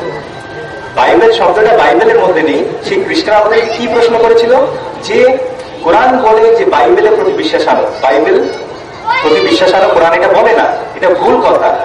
এটা আমাদের না জানার কারণে আমাদের কাছে এই ধারণাটা হয়ে আছে। কোরআন বলে যে তওরাতের উপর বিশ্বাস করো, জবুরের প্রতি বিশ্বাস করো, ইনজিলের প্রতি বিশ্বাস করো। এরকম ভাবে কোরআন মাজিদ একমাত্র ধর্মগ্রন্থ যা আমাদের কাছে তুলে ধরছে যে সমস্ত নবী, সমস্ত পূর্ববর্তী ধর্মগ্রন্থ এসেছিল সেই একটাই স্রষ্টার তরফ থেকে, সেটা আমাদের মানতে হবে। কোরআন মাজিদ যেমন ইসলামের গুরুত্বপূর্ণ ধর্মগ্রন্থ, কিন্তু তাছাড়াও আরো আমাদের কাছে ইসলামের ব্যাখ্যার জন্য সাহায্য নিতে হয় মুহাম্মদ সাল্লাল্লাহু আলাইহি ওয়াসাল্লামের হাদিস। কারণ কোরআন মাজিদে লেখা আছে সূরা নিসা সূরা নম্বর 4 আয়াত নম্বর 59 যে আতিউল্লাহ ওয়া আতিউর রাসূল, আল্লাহকে মেনে চলো এবং আল্লাহর রাসূলকে মেনে চলো। এই সূরা নম্বর 4 আয়াত নম্বর 59 থেকে 65 যদি পড়ি, এটা বিশেষ, এটা গুরুত্বপূর্ণ কয়েকটা আয়াত আমাদের সকলেরই পড়া উচিত। যদি আমাদের কাছে তর্জমা থাকে আজকেই আমাদের বাড়িতে পড়া উচিত। এখানে বলা হচ্ছে যে মুসলিম ইসলামের মধ্যে কোনো ডিফারেন্স অফ ওপিনিয়ন, কোনো মতবিরোধ নেই, কোনো মত পার্থক্য নেই। যদি আমরা দেখি যে মুসলিমদের মধ্যে আমাদের ধারণা হচ্ছে যে মত পার্থক্য আছে, কোরআন বলছে মত পার্থক্য নেই। যদি কোরআন সেটা বলে তাহলে সত্যি সত্যি ইসলামের মধ্যে কোনো মত পার্থক্য নেই। যদি মুসলিমরা ধরে নিয়ে থাকে সে মত পার্থক্য, তাহলে সেটা খুব ভুল ধারণা, ভুল কথা। কারণ মত পার্থক্য থাকার কথা ছিল না। কারণ মত পার্থক্য হলে আল্লাহ সুবহানাহু ওয়া তাআলা আমাদেরকে বলছেন যে সেটা মত পার্থক্য দূর করবার রাস্তাও আল্লাহ সুবহানাহু ওয়া তাআলা আমাদের কাছে এই কয়েকটি আয়াতের মধ্যে তুলে ধরছেন। বলছেন যদি মত পার্থক্য দেখা দেয় তাহলে সেটা তোমরা ফিরিয়ে দাও আল্লাহর দিকে, অর্থাৎ কোরআন মাজিদের দিকে, আর তারপরে ফিরিয়ে দাও রাসূলুল্লাহর দিকে, আল্লাহ রাসূলের দিকে, অর্থাৎ হাদিসের দিকে। তো যত রকম মত পার্থক্য যদি আমাদের থেকে থাকে, আমরা যদি কোরআনের যদি আমরা সঠিকভাবে জ্ঞান অর্জন করি এবং হাদিসে যদি জ্ঞান অর্জন করি, সমস্ত রকম মত পার্থক্য দূর হয়ে যাবে এবং আমরা যে এক সেটা আবার বহিঃপ্রকাশ পাবে। আল্লাহ সুবহানাহু ওয়া তাআলা বলছেন ওয়াতাসিমু বিহাবিলিল্লাহি জামিআন ওয়া লা তাফাররাকু, সূরা ইমরান সূরা নম্বর 3 আয়াত নম্বর 103। ওয়াতাসিমু বিহাবিলিল্লাহি জামিআন ওয়া লা তাফাররাকু, and hold fast to the rope of Allah and be not divided, এবং তোমরা সকলে আল্লাহর রশ্মিকে মজবুতির সঙ্গে ধরে রাখো একত্রিতভাবে এবং নিজেদের মধ্যে বিভক্ত হইও না। আল্লাহর রশ্মি কোনটি? কোরআন মাজিদ। কারণ হাদিসে আমরা ব্যাখ্যা পাই, আব্দুল্লাহ ইবনে মাসউদ রাদিয়াল্লাহু আনহু থেকে হাদিস বর্ণিত যে উনি ব্যাখ্যা করেছেন যে হাবলুল্লাহ, আল্লাহর রশ্মি হচ্ছে কোরআন মাজিদ। দুরকম টাইপের হিন্দু ধর্মগ্রন্থ আছে। একটাকে বলা হয় অর্থোডক্স হেড, একটাকে বলা হয় সেকুলার হেড। অর্থোডক্স হেডের মধ্যে আবার 6টা ভাগ, সেকুলার হেডের মধ্যে আবার 4টে ভাগ। আজকে সেকুলার হেডের দিকে যাওয়ার দরকার নেই, কারণ সেগুলোকে মূল ধর্মগ্রন্থ হিসেবে হিন্দুরাই স্বীকার করে না। তার মধ্যে আছে যেমন সুভাষিতা, অলঙ্কার, কাব্য, নাটক ইত্যাদি, সেগুলো মূল ধর্মগ্রন্থ হিসেবে হিন্দুরাই মনে করে না। কিন্তু প্রথম যে হেড অর্থোডক্স হেড, তার মধ্যে যে 6টা ভাগ আছে, প্রত্যেকটা ভাগকেই গুরুত্ব হয়তো আলাদা, কিন্তু প্রত্যেকটা 6টা ভাগকেই হিন্দুরা বিশেষ ধর্মগ্রন্থ হিসেবে স্বীকার করে। এই 6টা ভাগ কি? প্রথমেই বেদ, তারপরে আমাদের কাছে আছে স্মৃতি, তারপরে আমাদের কাছে আছে পুরাণ, তারপরে আমাদের কাছে আছে ইতিহাস, তারপরে আমাদের কাছে আরো দুটো আছে যেটা অত পপুলার নয়, সেটা হচ্ছে দর্শন ও আগম, 5 ও 6। সেই যেহেতু অতটা গুরুত্বপূর্ণ নাই, আমরা দর্শন এবং আগম নিয়েও আজকে কথা বলবো না। তো এই আজকের ফোকাসটা হবে প্রথম 4টে ক্যাটেগরি অফ ধর্মগ্রন্থ। বেদ প্রথম, দ্বিতীয় হচ্ছে স্মৃতি, তৃতীয় হচ্ছে পুরাণ, চতুর্থ হচ্ছে ইতিহাস। বেদ কি? বেদ আমরা জানি যে 4টে বই আছে, এটা সকলেরই জানা আছে। 4টে বই আছে, ঋগ্বেদ, যজুর্বেদ, সামবেদ, অথর্ববেদ। কিন্তু বেদের ক্লাসিফিকেশনটা কিছুটা এরকম। বেদ প্রথমে প্রাথমিকভাবে ভাগ করা হয়েছে 4টে ভাগে: সংহিতা, ব্রাহ্মণা, আরণ্যক, উপনিষদ। আমরা যেটাকে ঋগ্বেদ বলে বুঝি সেটা আসলে হচ্ছে ঋগ্বেদ সংহিতা, যেটাকে যজুর্বেদ বলে বুঝি সেটা হচ্ছে যজুর্বেদ সংহিতা। মানে ঋগ্বেদের মধ্যে কিছু অংশ আছে সংহিতা, কিছু অংশ আছে ব্রাহ্মণ, কিছু অংশ আছে আরণ্য, কিছু অংশ আছে উপনিষদ। এত কথা এটার জন্যই বলবার দরকার আছে, বোঝাতে চাইছি যে উপনিষদ যেটা, সেটা কোনো আলাদা ধর্মগ্রন্থ না, সেটা বেদের একটা অংশ, বেদের একটা অংশ। সংহিতা, ব্রাহ্মণ, আরণ্যক, উপনিষদ। এই সংহিতাকে আমরা সাধারণভাবে বেদ বলে ব্যাখ্যা করে থাকি, কিন্তু 4টি বেদের অংশ। How many Purans are there? Yeah, I was expecting this answer. উনি বললেন যে 18টা পুরাণ আছে। আমি এই আনসারটাই এক্সপেক্ট করছিলাম। আসলে পুরাণ 64 খানা আছে, 64, 64, নট 18। তার মধ্যে 18 হচ্ছে মহাপুরাণ, বিশেষ বিশেষ পুরাণ আছে, সেই 18 হচ্ছে মহাপুরাণ। There are 18 উপপুরাণ and 28 additional Purana. 18 plus 18 plus 28 সব মিলিয়ে 64। কিন্তু ঠিকই মহাপুরাণ 18টাই আছে। সেই মহাপুরাণের মধ্যেও 3-4টে বিশেষ গুরুত্বপূর্ণ পুরাণ আছে, যেমন আছে ভবিষ্য পুরাণ, যেমন আছে কল্কি পুরাণ, যেমন আছে ভাগবত পুরাণ। এগুলো ওই মহাপুরাণ সেগুলোই বিশিষ্ট। তার মধ্যে আরো বিশিষ্ট হচ্ছে এই 3টে বা এই কয়েকটা। আরো আছে ইতিহাস, ইতিহাস 2টো, রামায়ণ, মহাভারত আর ভগবত গীতা। উহুদের ময়দানে তখন ইসলামের একজন খুব বড় শক্তি মুহাম্মদ সাল্লাল্লাহু আলাইহি ওয়াসাল্লামের চাচা হামজা রাদিয়াল্লাহু আনহু, চাচা যদিও কিন্তু বয়সের দিক থেকে প্রায় কাছাকাছি ছিল, একই সঙ্গে বড় হয়েছিলেন, একই সঙ্গে বেড়ে উঠেছিলেন। হামজা রাদিয়াল্লাহু খুব বড় শক্তি ছিল ইসলামের। সেই যুদ্ধের ময়দানে মুহাম্মদ সাল্লাল্লাহু আলাইহি ওয়াসাল্লাম হামজা রাদিয়াল্লাহু আনহুকে হারান এবং 70 জন যে শহীদ হয়েছিলেন তার মধ্যে উনিও একজন শহীদের মধ্যে একজন, সেই হামজা রাদিয়াল্লাহু আনহু। এটা মুহাম্মদ সাল্লাল্লাহু আলাইহি ওয়াসাল্লামের কাছে অতি দুঃখের একটা ব্যাপার, ঘটনা হয়েছিল। কারণ এতদিন ধরে যে সাপোর্ট উনি পাচ্ছিলেন, আল্লাহ সাপোর্ট করে কিন্তু কারো মাধ্যমে করে। উমর রাদিয়াল্লাহু আনহু যখন যেরকম সাপোর্ট পেয়েছিলেন, হামজা রাদিয়াল্লাহু আনহু যেরকম সাপোর্ট পেয়েছিলেন, এগুলো সেই শুরুর দিকে ইসলামের অনেক সাহায্য করেছিল। ইসলামের যে পিসফুল এক্সিস্টেন্স, সেই বাণী প্রচারে সাহায্য করেছিল। হামজা রাদিয়াল্লাহু আনহুকে হারিয়ে উনি অতীব দুঃখিত হয়ে যান, প্রচন্ড দুঃখিত হয়ে যান। কারণ এতদিনের সাথী, বন্ধুর মতো, ভাইয়ের মতো, কিন্তু রিলেশনে চাচা, আবার ইসলামের এত বড় একটা স্তম্ভ শক্তি, তাকে হারানোর পর অতীব দুঃখিত হয়েছিলেন। যদিও রহমতুল লিল আলামিন উনি বলেছিলেন আজ যে যারা একে হত্যা করছে তাদের প্রতি আমরা বদলা নেব। যদিও রহমতুল লিল আলামিন উনি বলেছিলেন বদলা নেব, সাহাবারা শুনে বলেছিলেন বদলা নেব। ভেবে দেখুন, এত দুঃখের কথা, জজবা, ইমোশনে উনি এটা বলেছেন। এত দুঃখিত হয়েছিলেন হামজা রাদিয়াল্লাহু আনহু চাচার মৃত্যুতে, উনি এই কথা বলেছিলেন যে বদলা নেব। আল্লাহ সুবহানাহু ওয়া তাআলার হিকমত কিছু আলাদাই ছিল। আল্লাহ সুবহানাহু ওয়া তাআলা নাযিল করলেন, উদু ইলা সাবিলি রাব্বিকা বিল হিকমা ওয়াল মাউইযাতিল হাসানা ওয়া জাদিলহুম বিল্লাতী হিয়া আহসান। ইসলামের বাণী প্রচার করতে গেলে কষ্টের মধ্যে পড়তে হয়। ইসলামে কখনোই এটা বলে না যে দুটো ভুল মিলে একটা ঠিক, কখনোই বলে না। যদি একটা ভুল হয়ে যায়, সেই ভুলটা হয়ে গেছে, সেটা কিছু করার না। সামনে থেকে যত কাজ আমরা করব সব যেন ঠিক হয়। ভুল মানুষ মাত্রই হয়, সেটা আমরা তওবা করতে হবে, রিপেন্ট করতে হবে। ভবিষ্যতে ভুলটা করা যাবে না, বা চেষ্টা করতে হবে ভুল থেকে দূরে থাকতে। যত বড় মানুষ তার পরীক্ষা তত বেশি। আমাদের কাছে পরীক্ষা খুবই সামান্য, দায়িত্ব কম। যত বড় মানুষ, যত বড় দায়িত্ব, তত পরীক্ষা তত কঠিন বেশি।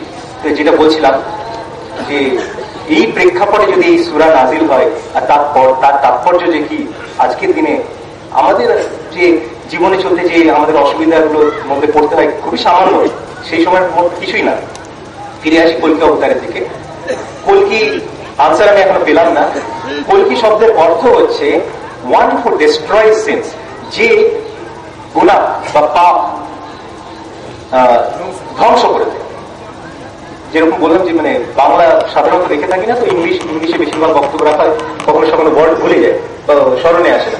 ওয়ান হু ডেস্ট্রয় সিনস, যে সিন বা পাপ বা গুনাহ ধ্বংস করে, সরিয়ে দেয়, তাকে বলে কল্কি।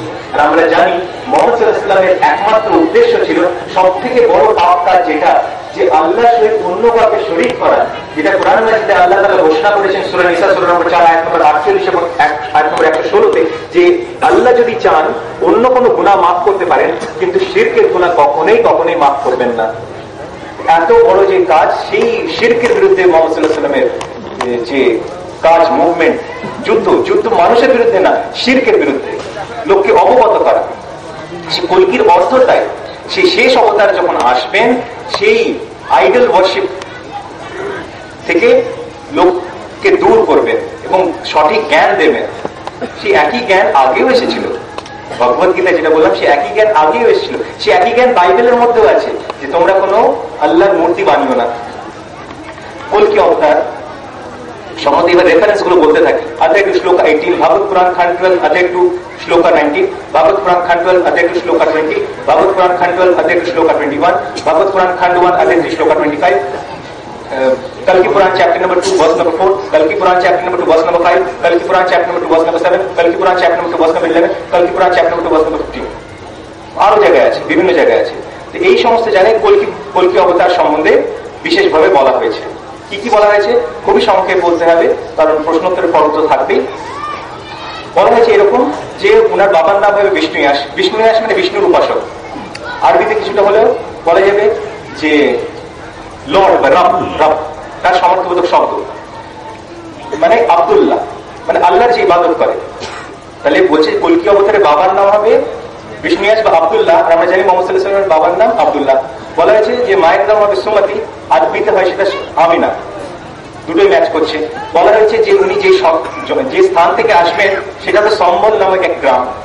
সম্বল আমরা জানি যে তার মানে হচ্ছে place of peace and security, শান্তির জায়গা। এবং আমরা জানি মক্কাকে বলা হয় দারুল আমান, সেটাও তার মানে হচ্ছে একটা শান্তির জায়গা, সেটাও ম্যাচ করছে। কেউ যদি বলে যে না সম্বল একটা গ্রামের বিশেষ গ্রামের নাম, তাকে আমি বলি কোন গ্রাম এরকম যদি থেকে থাকতো তাহলে এতদিনে সেই কলকি অবতার এসে যেত সেই গ্রাম থেকে।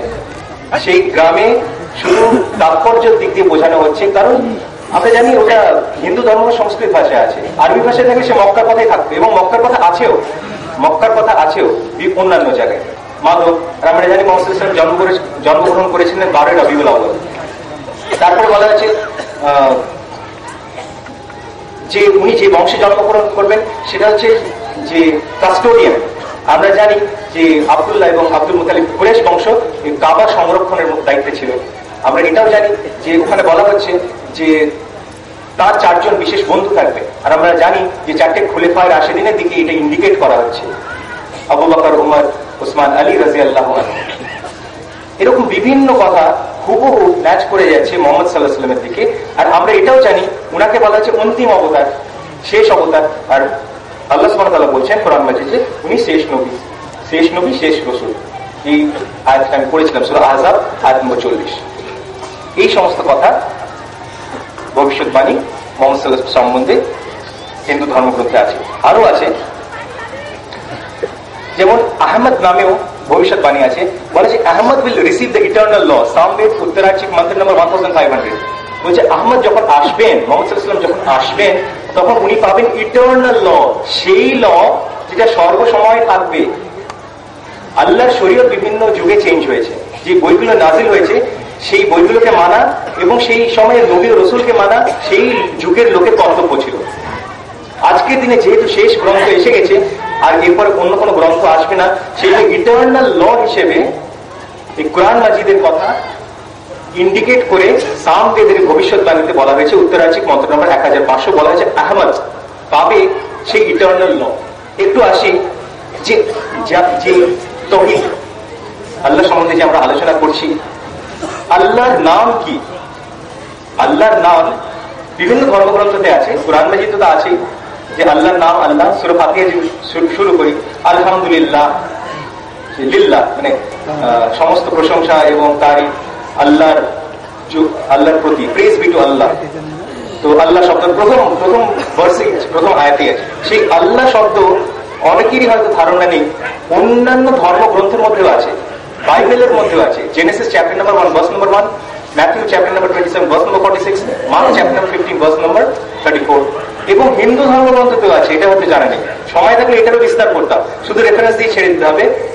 আল্লাহ মানে ভগবান, যে ভগবানের আসল নাম যে আল্লাহ, সেটা হিন্দু ধর্মগ্রন্থতে লেখা আছে ঋগ্বেদ বুক number 2 him number 1 verse number 11, Rigveda বুক number 3 him number 30 verse number 10, Rigveda বুক number 9 him number 67 verse number 30, এবং লেখা আছে অথর্ববেদ আল্লাহ উপনিষদ ভার্স নাম্বার 5, 6, 8, 9, 10, 5, 6, 8, 9, 10 আল্লাহ। এবং তাছাড়াও বিভিন্ন গুণবাচক নাম আছে, যেমন রহমান, রহিম, Hakim.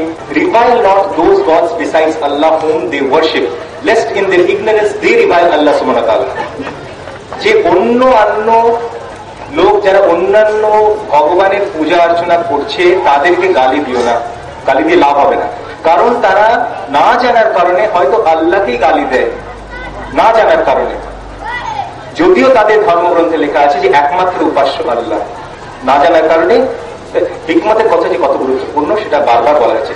আমি আমার বক্তব্য শেষ করতে চাই কোরআন মাজিদের আয়াত দিয়ে, সূরা কাফ সূরা নম্বর 50 আয়াত নম্বর 45, ফাযাক্কির বিল কুরআনি মান ইয়াখাফু ওয়াঈদ, অর্থাৎ সমস্ত লোকের কাছে আল্লাহর বাণী পৌঁছে দাও এই কোরআন মাজিদের মাধ্যম দিয়ে সেই সমস্ত লোক যে আল্লাহর এই সতর্কীকরণকে ভয় করে। ওয়া আখিরু দাওয়ানা আনিল হামদুলিল্লাহি রাব্বিল আলামিন। হরে কৃষ্ণা। ইনি একটা কথা বললেন, ঋষি, ঋষি বলা হয় শিক্ষককে, ঋষি নাম ঋষভা, যিনি আমাদের এক্স হেডমাস্টার, ঋষি নাম ঋষভা। আমার প্রশ্ন যে ইম্পার্সোনাল ফিচার, ভগবানের যে অব্যক্ত রূপ, অব্যক্ত তার ইম্পার্সোনাল ফিচার, এটা সবসময় কিন্তু সেই পার্সোনালিটি অফ গড এর অধীন তত্ত্ব। তো ভগবান কৃষ্ণ ইনি কি ভগবান নন, না আমাদের মতন একটা ম্যাটেরিয়াল জীব সম্পন্ন মানুষ? আরেকটা প্রশ্নের সঙ্গে করে আমি শেষ করে দেব, is his body whole embodiment is it material or spiritual? Krishna is he a human being or a god? না, বাংলায় করেছেন, বাংলা দিয়ে বলবো। বলছে যে শ্রীকৃষ্ণ উনি কি মানুষ না ভগবান? আমরা দেখি উনি আরো কিছু কথা বলেছেন, সেইগুলো ব্যাখ্যা করতে গেলে আরেকটা আলোচনা সভা হয়ে যাবে, প্রশ্নোত্তর পর্ব ওরকম সুযোগ সুবিধা লাক্সারি আমাদের থাকে না।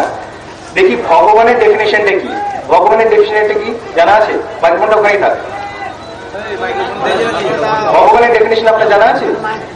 এমনি আমরা সঠিক তথ্য পৌঁছে দেবো, হার্ট করার কোনো ব্যাপার নেই, কারণ সবকিছু যা বলা হবে প্রমাণ সাপেক্ষ। সব ঐশ্বর্যপূর্ণ যিনি তিনি ভগবান, সমগ্র ঐশ্বর্য সমগ্র। উনি বলছেন ভগবান একটা ডেফিনেশন দিয়েছেন, ভগবানের ডেফিনেশন সংস্কৃত সব গ্রামার অনুযায়ী ভগ যুক্ত। তাহলে ভগ কি? ভগ হচ্ছে 6টা গুণের সমষ্টি, ঐশ্বর্য, বীর্য, শ্রেয়তা, যশ, জ্ঞান, বৈরাগ্য। তাহলে ভগবান হচ্ছে ভগ যুক্ত, ঐশ্বর্য মানে অথরিটি, বীর্য মানে পাওয়ার, যশ মানে গ্লোরি, শ্রেয়তা মানে এক্সেলেন্স, জ্ঞান মানে নলেজ, আর বৈরাগ্য মানে অ্যাপাথি। এই 6টা গুণের যে অধিকারী হবে তাকে আমরা ভগবান বলতে পারি। ভগবান মানে গড বা আল্লাহ কখনোই না, এটা সংস্কৃত গ্রামার আমাদেরকে বলছে না। বলছে যে ব্যক্তি, সে মানুষ হোক বা যাই হোক, এই 6টা গুণ যার কাছে থাকবে সেই ভগবান। এই ডেফিনেশনটা ধরে আর আরেকটা আমরা সাপোর্টিং প্রুফ দেব। আমি বলেছিলাম যে অথর্ববেদে অল্ল উপনিষদে লেখা আছে আল্লাহ নাম আল্লাহ, শিখা উপনিষদে লেখা আছে, সেখানে 3টে ঋষির কথা বিশেষভাবে বলা আছে, সনত কুমার, পিপলাদ, অঙ্গিরা, 3জনে খুব ফেমাস ঋষি, খ্যাত সম্পন্ন ঋষি। কিন্তু একটা ব্যাপারে তাদের কাছে জ্ঞান ছিল না, আরো উঁচু জ্ঞান ধারণকারী ঋষির কাছে ওনারা গেছিলেন, নাম ছিল অথর্ব ঋষি। প্রশ্ন করেছিলেন যে সেই উপাস্য, একমাত্র উপাস্যর নাম কি?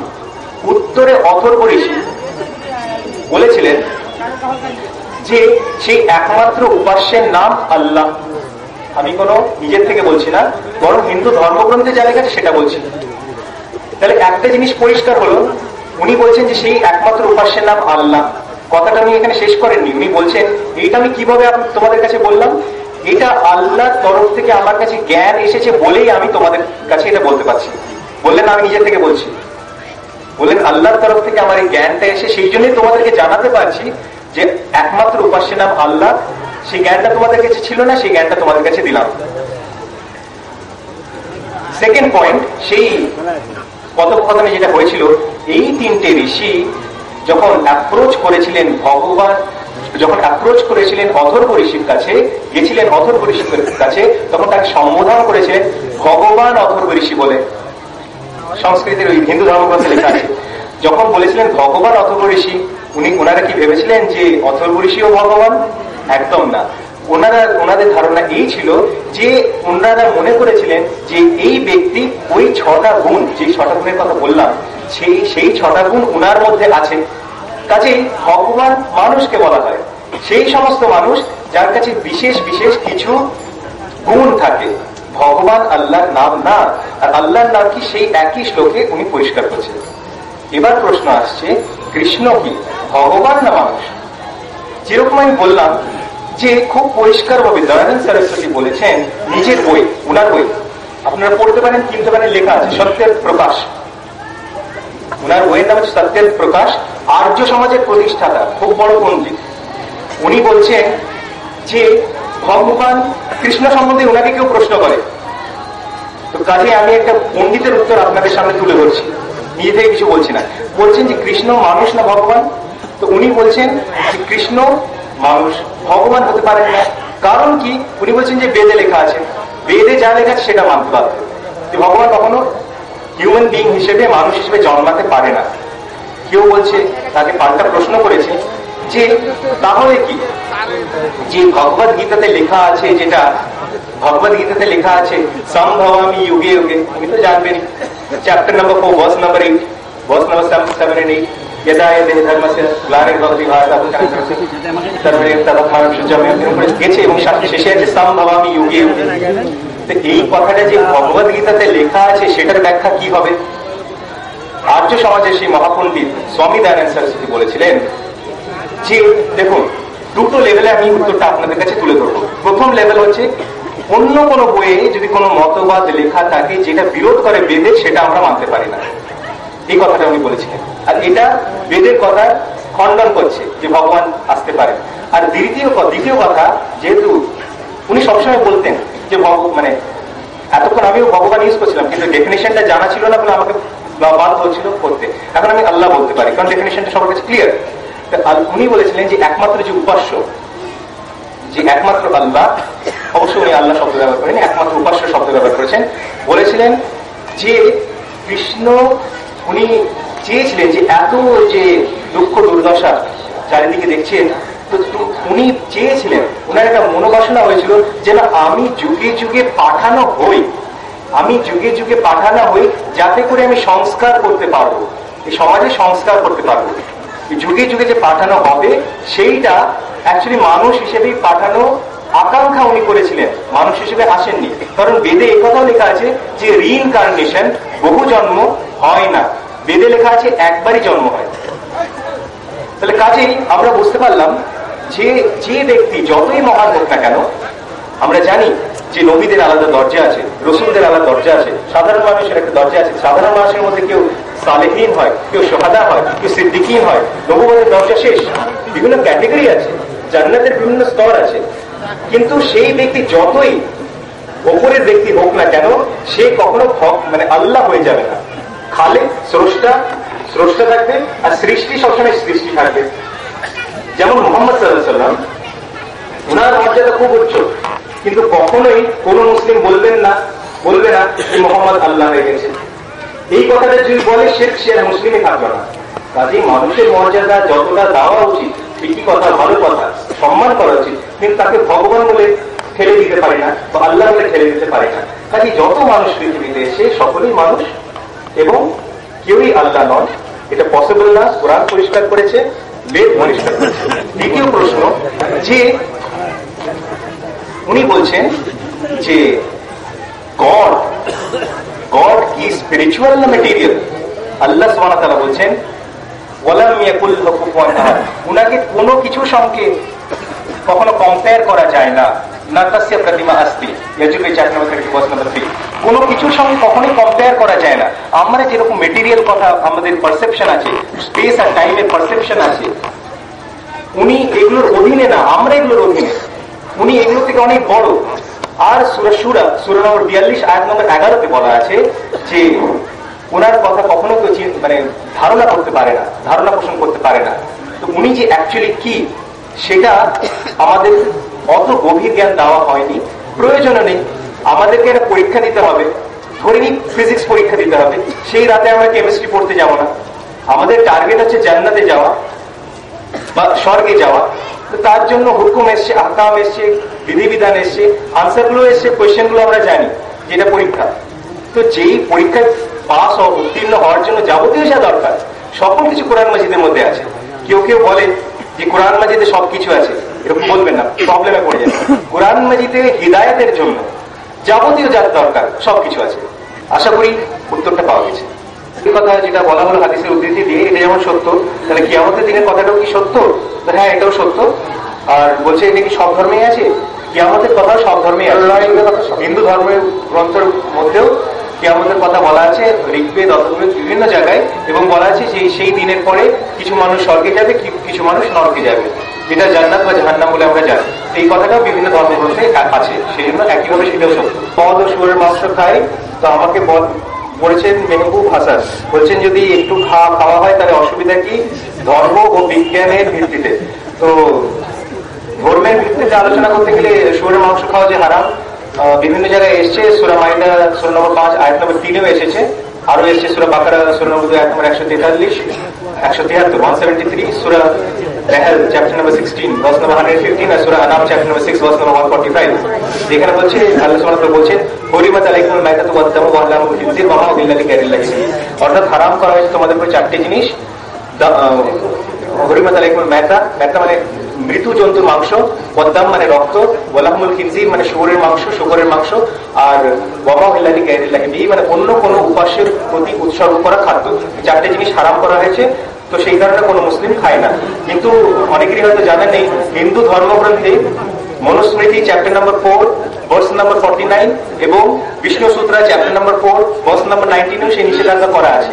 তো হিন্দু ধর্ম মানতে গেলে শুয়োরের মাংস যে সেখানে হারাম সেটা ঘোষণা করা হয়েছে।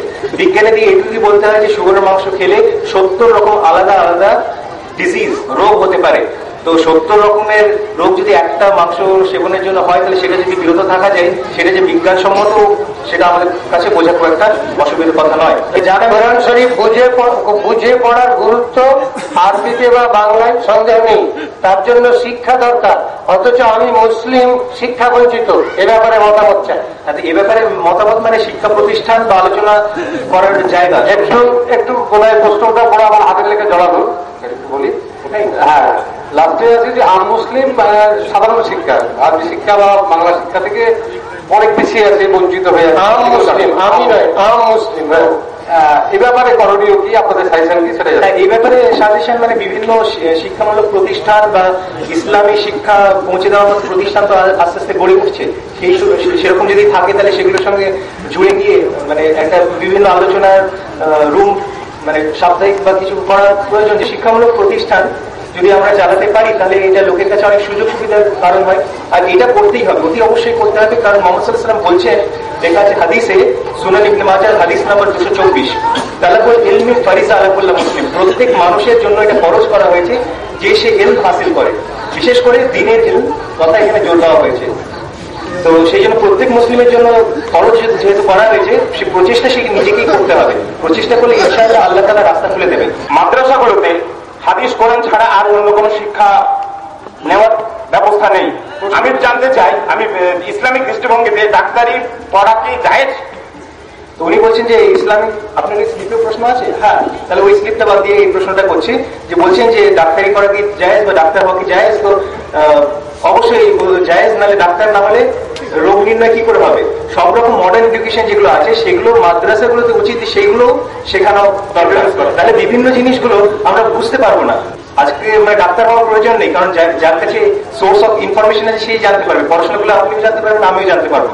কিন্তু যে স্পেশালাইজেশন যার থাকে সেটা তো আমাদেরকে স্বীকৃতি দিতে হবে। সেই স্পেশালাইজেশন গুলো থাকার কারণে কোরআন মাজিদের বিভিন্ন আয়াত আমাদের কাছে পরিষ্কার হচ্ছে, যেমন অ্যাস্ট্রোনমি, জিওলজি, হিস্ট্রি, ফিজিক্স, বিভিন্ন তথ্য আমাদের সামনে পরিষ্কার হচ্ছে। কেন? কারণ সায়েন্স অগ্রগতি করেছে।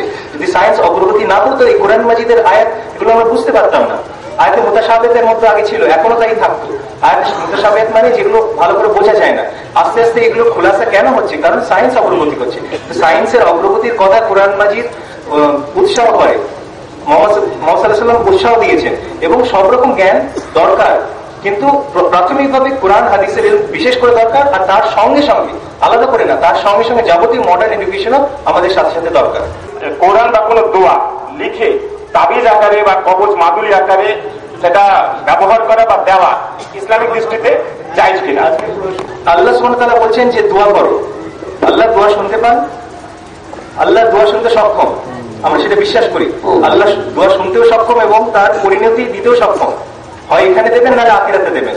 তো আল্লাহর কাছে আমরা দোয়া করব, আল্লাহ সেটা যে কারণে দোয়া করবো সেই ব্যবস্থা হয়তো আমাদের জন্য, সেই ব্যাপারটা হয়তো আমাদের জন্য সহজ করে দেবেন বা তার জন্য আমাদের কাছে নেকি দেবেন, কিন্তু সেটা তাবিজ আকারে পড়ার কোনো দরকার নেই, কারণ সেটা ভুল ধারণা। তখন আমাদের বিশ্বাসটা আল্লাহর দিকে না গিয়ে সেই তাবিজের দিকে যাচ্ছে। আল্লাহ শুনতে সক্ষম, এটা যদি আমাদের বিশ্বাস না থাকে তাহলে কি উত্তর উনি হেল্প করবেন? সেই কোরআন মাজিদের আয়াতগুলো আমাদেরকে পাঠ করার জন্য, বোঝার জন্য এবং সেগুলো ইমপ্লিমেন্ট করার জন্য পাঠানো হয়েছে। কাজে যেই জিনিসটা যেই কাজের জন্য পাঠানো হয়েছে সেই কাজেই ব্যবহার করা উচিত। আচ্ছা, আর একটা প্রশ্ন আর কি, আপনি যে প্রশ্নের উত্তরটা দিলেন একটু আগে, যে আমাদের শুধুমাত্র ইলম হাসিল করতে হবে, পাশাপাশি মডার্ন শিক্ষার সঙ্গে আমাদের যুক্ত হতে হবে, শুনে খুব ভালো লাগলো। কিন্তু আমরা বিভিন্ন মসজিদে এবং বিভিন্ন জালসাতে শুনে থাকি যে মডার্ন যে শিক্ষাটা সেটা হচ্ছে কুফরি শিক্ষা। একটু বলবেন, মডার্ন যে শিক্ষা, আধুনিক যে শিক্ষা, সাধারণ শিক্ষা, এটা হচ্ছে কুফরি শিক্ষা। উনি বলছেন মডার্ন শিক্ষা কি কুফরি শিক্ষা, মানে কাফিরদের শিক্ষা? এটা মোটেও না।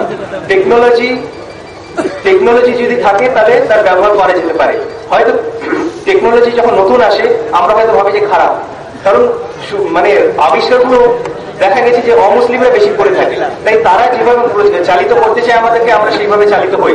তো টেকনোলজি ইটসেলফ খারাপ বা ভালো হয় না, সেটার ব্যবহার ভালো বা খারাপ দিকে হতে পারে।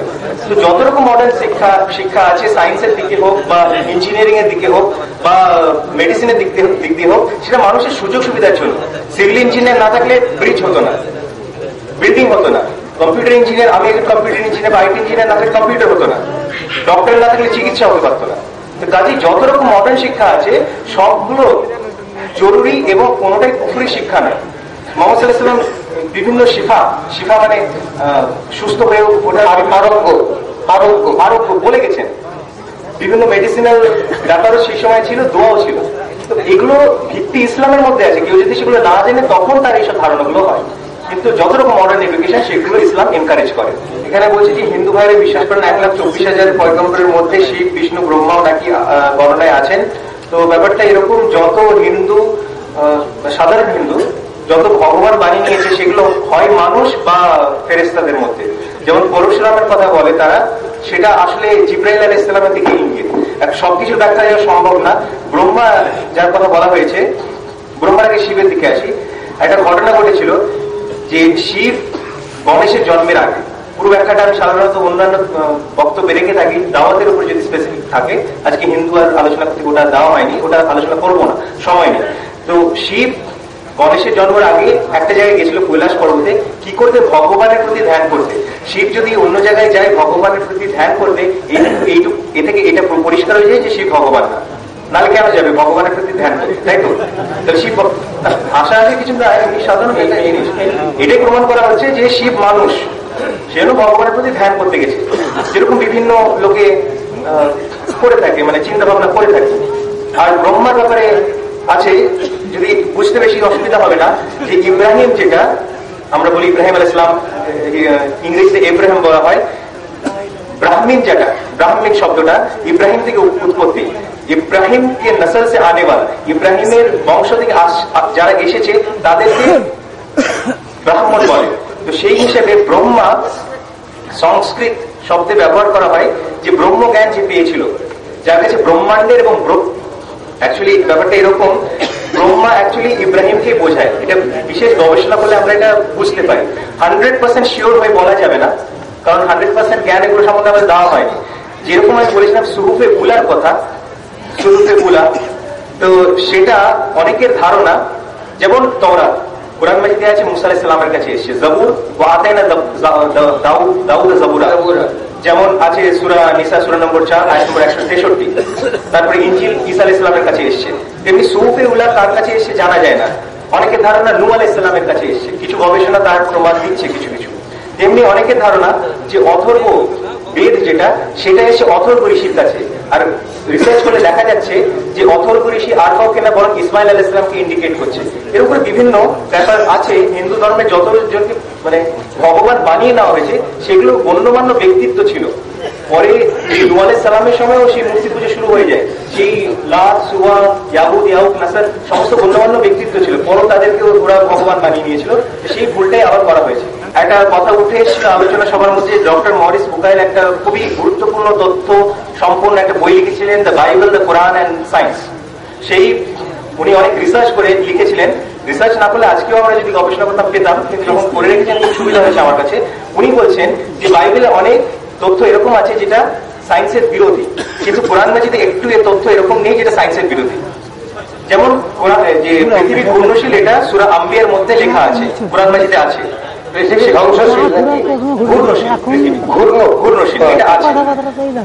ইয়াস বাবন শব্দটা ব্যবহার হয়েছে। আর বলছে যে বাইবেল স্থির নয় সেই ব্যাপারটা নিয়ে বাইবেলে বেশ কিছু ভুল তথ্য আছে। একটা ভুল তথ্য আছে যে পৃথিবী হচ্ছে সার্কেল। সার্কেল মানে কি? আমার কাছে কয়েন নেই, কয়েন থাকলে এমনি কারণ আপনারা ধারণা করতে পারেন। চ্যাপ্টা গোল নয়, গোলীয় গোল, গোলীয় গোল। না না না, বাইবেলের কথা। বাইবেলে যেটা ভুল যেটা আছে সেটা হচ্ছে পয়সার মতো একটা ফ্ল্যাট হচ্ছে, কাছেই আছে। বলছে বাইবেল বলছে পৃথিবী সার্কেল আবার ফ্ল্যাট, মানে এরকম, সেটা ভুল। আর কোরআন বলছে যে এটা জাহাহা মানে স্ফেরিক্যাল, জিওস্ফেরিক্যাল শেপ। তো কাজে কিছু কিছু ভুল বাইবেলের মধ্যে ঢুকে গেছে। যেটা বললাম এই ভুলগুলো ঢোকার প্রধান কারণ হচ্ছে কিছু কিছু অংশ পরিবর্তন করা হয়েছে, সেটা বাইবেলে নিজে স্বীকার করছে যে কিছু কিছু অংশ পরিবর্তন আছে। যে সমস্ত অংশ পরিবর্তন হয়নি সেইগুলোতে হয় তৌহিদের কথা বা মুহাম্মদ সাল্লাল্লাহু আলাইহি ওয়াসাল্লামের ভবিষ্যৎবাণীর কথা বলা হয়েছে। আরেকটা প্রশ্ন আছে যে মোবাইল চিপসে কোরআন মাজিদ শুনে যদি সিজদার আয়াত না বুঝতে পারি আর তাহলে কি গুনাহ হবে? আর সিজদার আয়াত যখন আসে তখন সিজদা করতেই হবে, অতি অবশ্যই গুনাহ তো হবে। কিন্তু কোরআন মাজিদে যদি আমরা না জানি সিজদার আয়াত কোথায় কোথায় আছে, তাও যদি মিস করে তাও গুনাহ হবে। তো কাজে মোবাইল বা এমনি পড়ার ব্যাপারটা এখানে আসছে না। আমাদেরকে জানতে হবে সিজদার আয়াত কোথায় কোথায় আছে, আর সেই সমস্ত সিজদার আয়াত শুনে আমাদেরকে সিজদা করতে হবে। এরকম কম্পালসারি না যে তৎক্ষণাৎ সিজদা করতে হবে, পেন্ডিং ভাবে বাড়িয়ে করবো যদি রাস্তায় থাকে। আর যদি বাড়িতে আমরা পড়ি বা শুনি তাহলে তৎক্ষণাৎ সিজদা আমরা করবো। আরেকটা প্রশ্ন আসছে, তিনটে প্রশ্ন উত্তর দেওয়ার সময় নেই। একটা শব্দ তিনটে প্রশ্নের মধ্যে এসছে, সেই শব্দটা হচ্ছে পীর। পীর সম্বন্ধে একটু জানতে চেয়েছেন, বেশ কিছু কিছু জানতে চেয়েছেন, খুব সহজে আনসার করবো। পীর শব্দটা কি ইসলামিক কোন শব্দ বা আরবিক কোন শব্দ, কি মনে হয়? ফার্সি শব্দ। হ্যাঁ, উনি বলে দিয়েছেন ঠিকই কথা, ফার্সি, আরবি শব্দ না। কেন শব্দটা আরবি? হ্যাঁ, ঠিকই, প শব্দটা আরবিতে নেই, সেই জন্য পেপসি যেটা আমরা লিখি আরবিতে যদি অ্যাড গুলো দেখেন লেখা থাকে পেপসি, প নেই, ব দিয়ে লেখে ওরা পেপসি। সেজন্য পি শব্দটা যেহেতু বা প শব্দটা শব্দটা যেহেতু আরবিতে নেই, কোনো ইসলামিক শব্দ এটা হতে পারে না। পীর ইসলামিক শব্দ বা আরবি শব্দ হতে পারে না। কাজে পীরের কনসেপ্ট কোথা থেকে চলে এলো ইসলামের মধ্যে, সেটা আমার বোধগম্যের বাইরে। তো যাই হোক, সম্ভবত যিনি প্রশ্ন করেছেন ওয়ালি বোঝাতে গিয়ে হয়তো প্রশ্নটা করেছেন। তো ওয়ালি শব্দের ডেফিনেশনটা কেউ দিতে পারে কি? ওয়ালি বলতে কাকে বোঝায়? প্লুরাল হচ্ছে অলিয়া। ওয়ালি একজন মানে ওয়ালি, বেশি হলে অলিয়া বলা হয়। ওয়ালি ডেফিনেশনটা কি? ওয়ালি শব্দের অর্থ আমি ধারণা করে নিলাম যে পীর মানে ওয়ালিকে বোঝানো হয়েছে। অ্যাজাম্পশনটা নিয়ে আমি উত্তর দেওয়ার চেষ্টা করছি। ওয়ালি শব্দের অর্থ কেউ তাড়াতাড়ি বেশি সময় বলছেন যে আল্লাহর বন্ধু। আচ্ছা, ওয়ালি শব্দের সব থেকে ভালো ডেফিনেশন কে দিতে পারেন? কে দিতে পারেন? কোন শব্দের সব থেকে ভালো ডেফিনেশন কে দিতে পারেন? আল্লাহ সুবহানাহু ওয়া তাআলা। ঠিক বলেছেন। আল্লাহ সুবহানাহু ওয়া তাআলা ওয়ালি যখন ডেফিনেশন দিয়ে দিয়েছেন, কাজেই ওয়ালি নিয়ে মাথা ব্যথা করার আমাদের দরকার নেই যে ওয়ালি ডেফিনেশন আমরা খুঁজে বেড়াই। আল্লাহ সুবহানাহু ওয়া তাআলা বলছেন সূরা ইউনূস সূরা নম্বর 10 আয়াত নম্বর 62 ও 63-তে, ওয়ালিকে সেই সমস্ত লোক যারা ঈমান এনেছে এবং আল্লাহর প্রতি তাকওয়া রাখে। আপনার মধ্যে কেউ ওয়ালি আছে? ওয়ালি নেই। ঈমান সবাই বলে যার কাছে ঈমান আছে, যার কাছে তাকওয়া আছে, মুসলিম মাত্রই আল্লাহর ওয়ালি। সেই জন্যই আল্লাহর বন্ধু বলা হয়। যত বেশি ইমানের মজবুতি আর যত বেশি তাকওয়া সে রাখে তত সে গুনাহ থেকে দূর থাকবে। সেই জন্যই জান্নাতের স্তরও আছে। সবাই যদি মুসলিম একই রকম হতো তাহলে একই রকম জান্নাত থাকতো, স্তর আছে। তো যে যত আল্লাহর কাছে, যার যত বেশি ইমান আছে, যার যত বেশি তাকওয়া আছে, সেই হিসেবে আল্লাহ তাকে সেই জান্নাতের স্থান দেবেন। তো কাজেই মুসলিম মাত্রই আল্লাহর ওয়ালি। তো কাউকে বিশেষভাবে বেছে নেওয়া যে এই আল্লাহর ওয়ালি বা এই আল্লাহর ওয়ালি না, এটা একটা ভুল ধারণা। আল্লাহর ওয়ালি আমাদের চেষ্টা করতে হবে সকলেই ইমানের মজবুতি আমরা বাড়াই এবং তাকওয়া বেশি বেশি করে রাখি। আমরা একটা প্রশ্ন এসেছিল হজ সংক্রান্ত, প্রশ্ন এসেছিল প্রত্যেক সচ্ছল মানুষের জন্য হজ করা মানে জরুরি। মানে ইসলাম বলছে যে 5টা স্তম্ভের মধ্যে হজ একটা, সেই জন্য পয়সা থাকবে, যদি সামর্থ্য থাকে তাহলে হজ করতে হবে। অন্য কেউ যদি হজ না করে থাকে তার জন্য সেটা বাধা হয়ে দাঁড়াবে না, তাকে সে হজ করতে হবে। আচ্ছা, এখানে প্রশ্ন এসছে বাবা মা বা গুরুজনদের পা ধরে সালাম করা কি ঠিক? বাপ মায়ের পা, যাই হোক এরকম করে লেখা আছে। তো সালাম সেভাবেই করা উচিত যেভাবে মুহাম্মদ সাল্লাল্লাহু আলাইহি ওয়াসাল্লাম শিখিয়েছেন। সালাম হাত দিয়ে মুসাফা দিয়ে করা হয়, আর বলা হয় আসসালামু আলাইকুম ওয়া রাহমাতুল্লাহি ওয়া বারাকাতুহু, বা শুধু সংক্ষেপে বলে যে আসসালামু আলাইকুম, আর তো উত্তরে ওয়া আলাইকুম আসসালাম ওয়া রাহমাতুল্লাহি ওয়া বারাকাতুহু, বা সংক্ষেপে ওয়া আলাইকুম আসসালাম। তো যে পদ্ধতি শিখিয়ে গেছেন সেটাই সবথেকে উত্তম পদ্ধতি। গ্রিটিং এর ব্যাপারটা যখন এসেই গেল, তো বাইবেলেও লেখা আছে যে ঈসা আলাইহিস সালাম সেই একই কথা বলতেন। উনি আরামাইক বা হিব্রুতে যেহেতু কথা বলতেন, উনি বলতেন সালাম আলাইকুম, ওটার আরবিতে আসসালামু আলাইকুম হয়। তো উনিও একই গ্রিটিং ইউজ করতেন এবং এই গ্রিটিং আদম আলাইহিস সালাম থেকে চলে আসছে। আদম আলাইহিস সালাম সেই একই গ্রিটিং ব্যবহার করে থাকছেন, আসসালামু আলাইকুম। কাজে যেইভাবে শেখানো হয়েছে আমাদেরকে সেইভাবে গ্রিটিং ইউজ করতে হবে। কিন্তু আজকের দিনে কেউ হিন্দুরা নমস্কার করে হাত জুড়ে, তো কেউ যদি নমস্কার বা নমস্তে করে তাকে কি আবার পাল্টা সেই নমস্তে বা নমস্কার করা যায় না? সেটা যায় না। কারণ হচ্ছে ওর তাৎপর্য এই যে আমি আমার মাথা নত করলাম, নমস্তে বা নমস্কারের অর্থ হচ্ছে আমি আমার মাথা নত করলাম সেই ভগবানের দিকে, যেই ভগবান তোমাদের মধ্যে আছে। কিন্তু এটা জানি যে এটা ভুল ধারণা, ভগবান মানুষের মধ্যে নেই, স্রষ্টা আলাদা, সৃষ্টি আলাদা।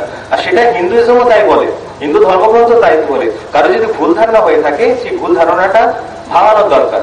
তো যেহেতু এইটার মানেই হচ্ছে আমি আমার মাথা অবনত করলাম সেই ডিভিনিটি বা ভগবানের দিকে যা তোমার মধ্যে আছে, সেই জন্য তাকে পাল্টা জবাব দেওয়া যাবে না।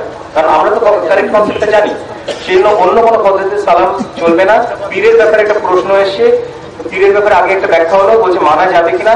মানতে হবে শুধু মুহাম্মদ সাল্লাল্লাহু আলাইহি ওয়াসাল্লামকে, আল্লাহ এবং মুহাম্মদ সাল্লাল্লাহু আলাইহি ওয়াসাল্লামকে আতিউল্লাহ ওয়া আতিউর রাসূল, তাহলে আমাদের মানে সফলতা আসবে। হ্যাঁ, যাই হোক, তো সেখানে পীর ইন্ডিকেট করছে না those in authority amongst you, তো সেটার কথা বলা হয়েছে নিশ্চয়ই। আর তাতে হচ্ছে মুসলিমদের কি মৃত্যুর পরে দেহদান ঠিক না ঠিক নয়, এটা খুব ক্রিটিক্যাল প্রশ্ন। এরকম আনসারটা আমি এভাবে দিতে চাই যে মৃত্যুর পরে একটা পদ্ধতি ইসলামে বলা হয়েছে যে কিভাবে কবরে দাফন করতে হবে ইত্যাদি, এর একটা প্রথা বলে দেওয়া হয়েছে। এই প্রথাটা আজ থেকে না, আদম আলাইহিস সালাম থেকে চলে আসে, তো সেটাই করা উচিত। সেটা না করলে সুন্নাতের খেলাফ হবে। ঠিক আছে, এখন মানে করা যাবে কি যাবে না সেই ব্যাপারে আমি যাচ্ছি না, কোনটা বেটার সেটা আমি বলছি। আরেকটা জিনিস বলে দিই, কেউ যদি ভাবে যে সারা জীবনে অনেক গুনাহ করেছি সেটা দেহদান করে দিলাম কবরের আযাব থেকে বেঁচে যাবো, তো সেটা হবে না, সেরকম শর্টকাট নেই। তো কাজে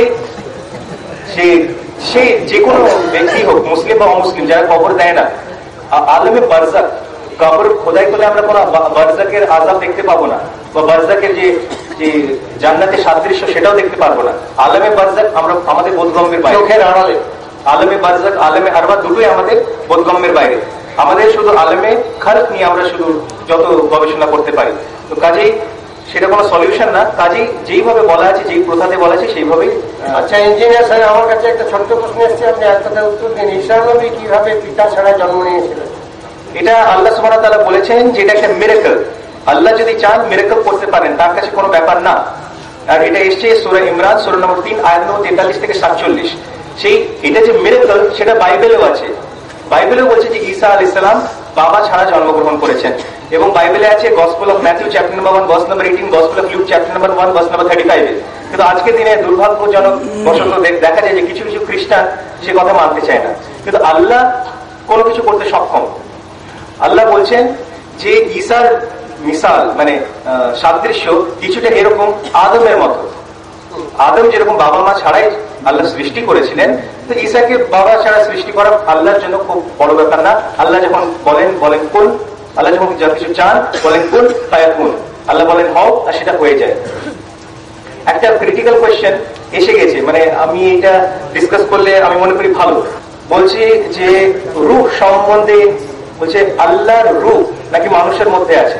সূরা সাজদাতে আছে যে আল্লাহ তাআলা নিজের রূহ, এটা খুব ক্রিটিক্যাল, জানলে লাভবান হবে। সেই জন্য প্রশ্ন না থাকাতেও আমি এটা আনছি। ঈসা আলাইহিস সালাম যখন কথাটা আসলো, সূরা সাজদা সূরা নম্বর 29 আয়াত নম্বর 9 লেখা আছে যে আল্লাহ যখন আদমকে সৃষ্টি করলেন তখন তার রূহ আদমের মধ্যে ফুঁকে দিলেন। লোকে যারা মানে বিভ্রান্ত করতে চায় মুসলিমদের, তারা বলে যে আল্লাহ হচ্ছে নিজের রূহ ফুঁকে দিলেন, তার মানে আল্লাহর পার্ট আদমের মধ্যে আছে। সিমিলারলি ঈসা মধ্যে আদম আল্লাহ সুবহানাহু ওয়া তাআলা রূহ ফুঁকে দিলেন, তার মানে আল্লাহর পার্ট ঈসার মধ্যে আছে, সেই জন্য রূহুল্লাহ বলা হয়। এইসব ধারণাগুলো ভুল।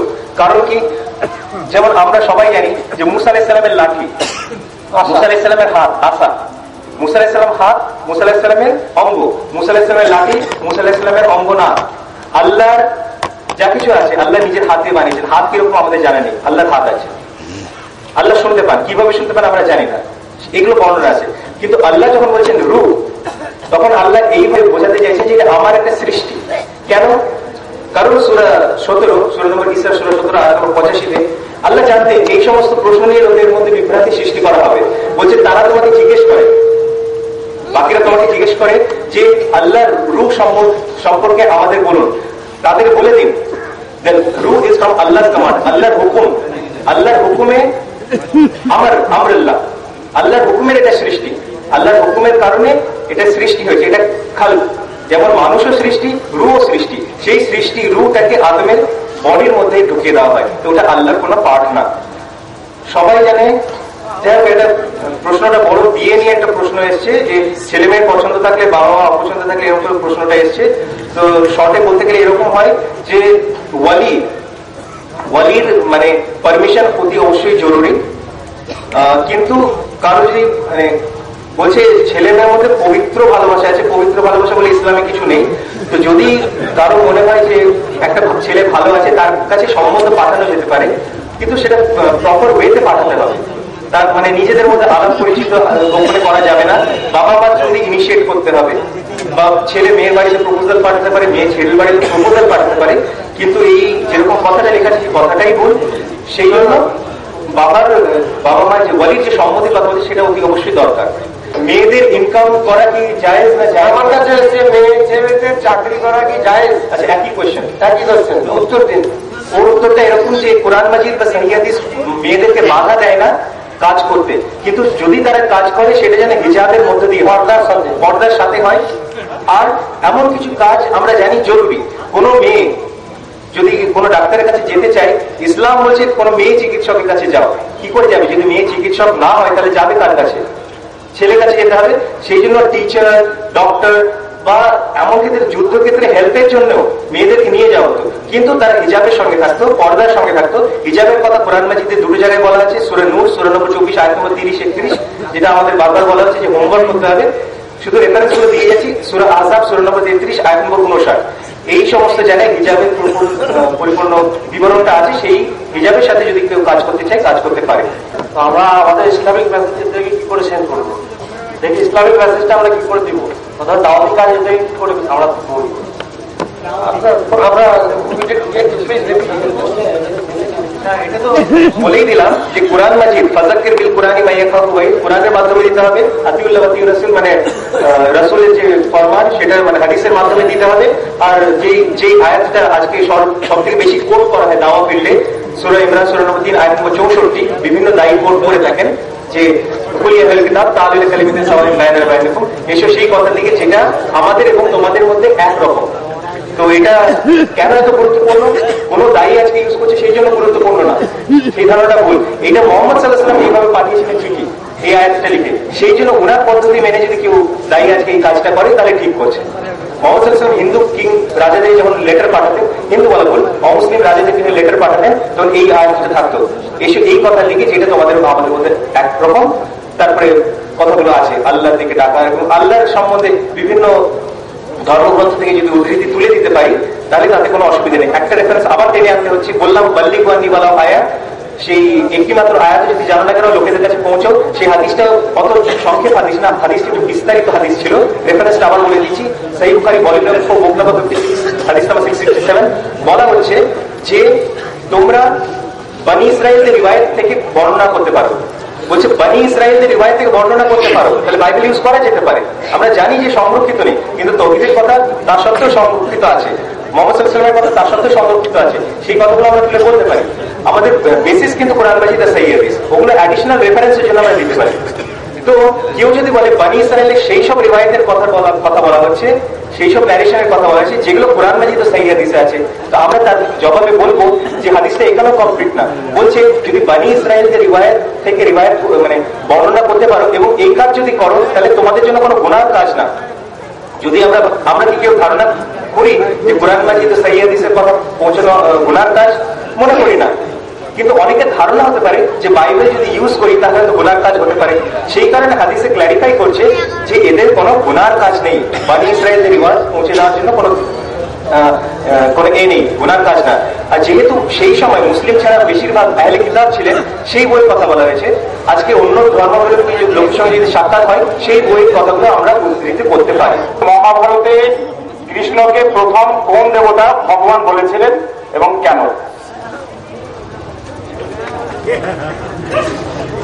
প্রশ্নটা আবার ঘুরিয়ে বেশি উত্তর দেওয়ার সময় নেই, প্রশ্নটা অত গুরুত্বপূর্ণ না। বলছেন কেউ ভগবান বলেছিলেন, কে বলেছিলেন, কখন বলেছিলেন, কেন? ভগবান বলে অসুবিধা কি? ভগবান মানে তো আল্লাহ না, সেটা তো ব্যাখ্যা আগেই হয়ে গেছে। ভগবান হোক না, কি অসুবিধা? তার যদি সেই 6টা গুণ থাকে, তা আমরা সেই 6টা গুণ থেকে বঞ্চিত করবার চেষ্টা কেন করছি? ভগবান মানে তো আল্লাহ না, সে যেই বলুক তাতে কিছু ডিফারেন্স হয় না। লাস্ট প্রশ্নটা হচ্ছে আল্লাহ সবার সৃষ্টিকর্তা, তো আল্লাহকে কে সৃষ্টি করেছে? প্রশ্নটা খুবই গুরুত্বপূর্ণ। এটার উত্তর দিয়ে আজকে সভা শেষ। খুবই গুরুত্বপূর্ণ, কারণ সবার মধ্যে আল্লাহ সম্বন্ধে বিভিন্ন আলোচনা হলো। আল্লাহর ডেফিনিশন হচ্ছে যে আল্লাহ সবসময় ছিলেন, আছেন এবং থাকবেন। আল্লাহর ডেফিনেশনই এটা। কেউ যদি ডেফিনেশন চেঞ্জ করতে চায় তাহলে সেটা অবান্তর। কেউ যদি বলে যে আমার ভাই বা আমার বন্ধু ছেলে, মানে my friend who is a male has given, কেউ যদি বলে আমার ভাই জন্ম দিয়েছে, সেই যে জন্ম হয়েছে সেটা পুত্র সন্তান না মেয়ে সন্তান, প্রশ্নটাই এক্সিস্ট করে না, কারণ আমরা জানি ছেলেরা জন্ম দিতে সক্ষম না। তো আল্লাহ সুবহানাহু ওয়া তাআলার ডেফিনিশনের মধ্যে পড়ে যে আল্লাহ সবসময় ছিলেন, আছেন এবং থাকবেন। আর এই ডেফিনেশনটা সমস্ত ধর্মগ্রন্থে আছে, কোরআন মাজিদেও আছে, সংজ্ঞা। এটা আল্লাহর ডেফিনেশন। তাহলে আবার যদি হয় তাহলে কখন থেকে ছিলেন সেইটা যদি বলতে হয়, তাহলে বলতে হবে এরকম ভাবে যে সময়ের যে জ্ঞান আমাদের কাছে আছে সেটা আলেমে খালকের একটা ব্যাপার। আমরা জানি যে বিশ্ব ব্রহ্মাণ্ডের সৃষ্টি হয় সে বিগ ব্যাং দিয়ে, যেটার কথা কোরআন মাজিদে সূরা আম্বিয়া সূরা নম্বর 21 আয়াত নম্বর 30 বলা আছে। আর আমাদের হয়তো এটা জানা নেই যে সেই সময় থেকে সময়ের সৃষ্টি হয়। একটা সময় যে বিস্ফোরণ ঘটেছিল সেই সময় থেকে সময়ের সৃষ্টি হয়। তার আগে সময়ের কোনো কনসেপ্টই ছিল না। তার আগে যদি সময়ের কনসেপ্টই ছিল না, তার কত আগে থেকে আল্লাহ সুবহানাহু ওয়া তাআলা ছিলেন বা ছিলেন না সেটা প্রশ্নই জাগে না। আলেমে আমল বা আলেমে আরওয়াহ যে ফিজিক্যাল লস সেটা সম্পূর্ণভাবে আলাদা। আলেমে বারজাকের ল আলাদা, আলেমে খালকের ল আছে বলে আমাদের অতটা পারসেপশন অ্যালাউ করছে না যে আমরা সবকিছু The question is so difficult that the answer you are giving so beautifully is going over the heads of the listeners. তো ছোট করে বলতে গেলে এটাই হয় যে আল্লাহর ডেফিনেশন মানে সংজ্ঞা, যে আল্লাহ সবসময় ছিলেন, আছেন এবং থাকবেন, সেই জন্য তাঁর সৃষ্টিকর্তার থাকার কোনো অস্তিত্ব থাকে না। ওয়া আখিরু দাওয়ানা আলহামদুলিল্লাহি রাব্বিল আলামিন।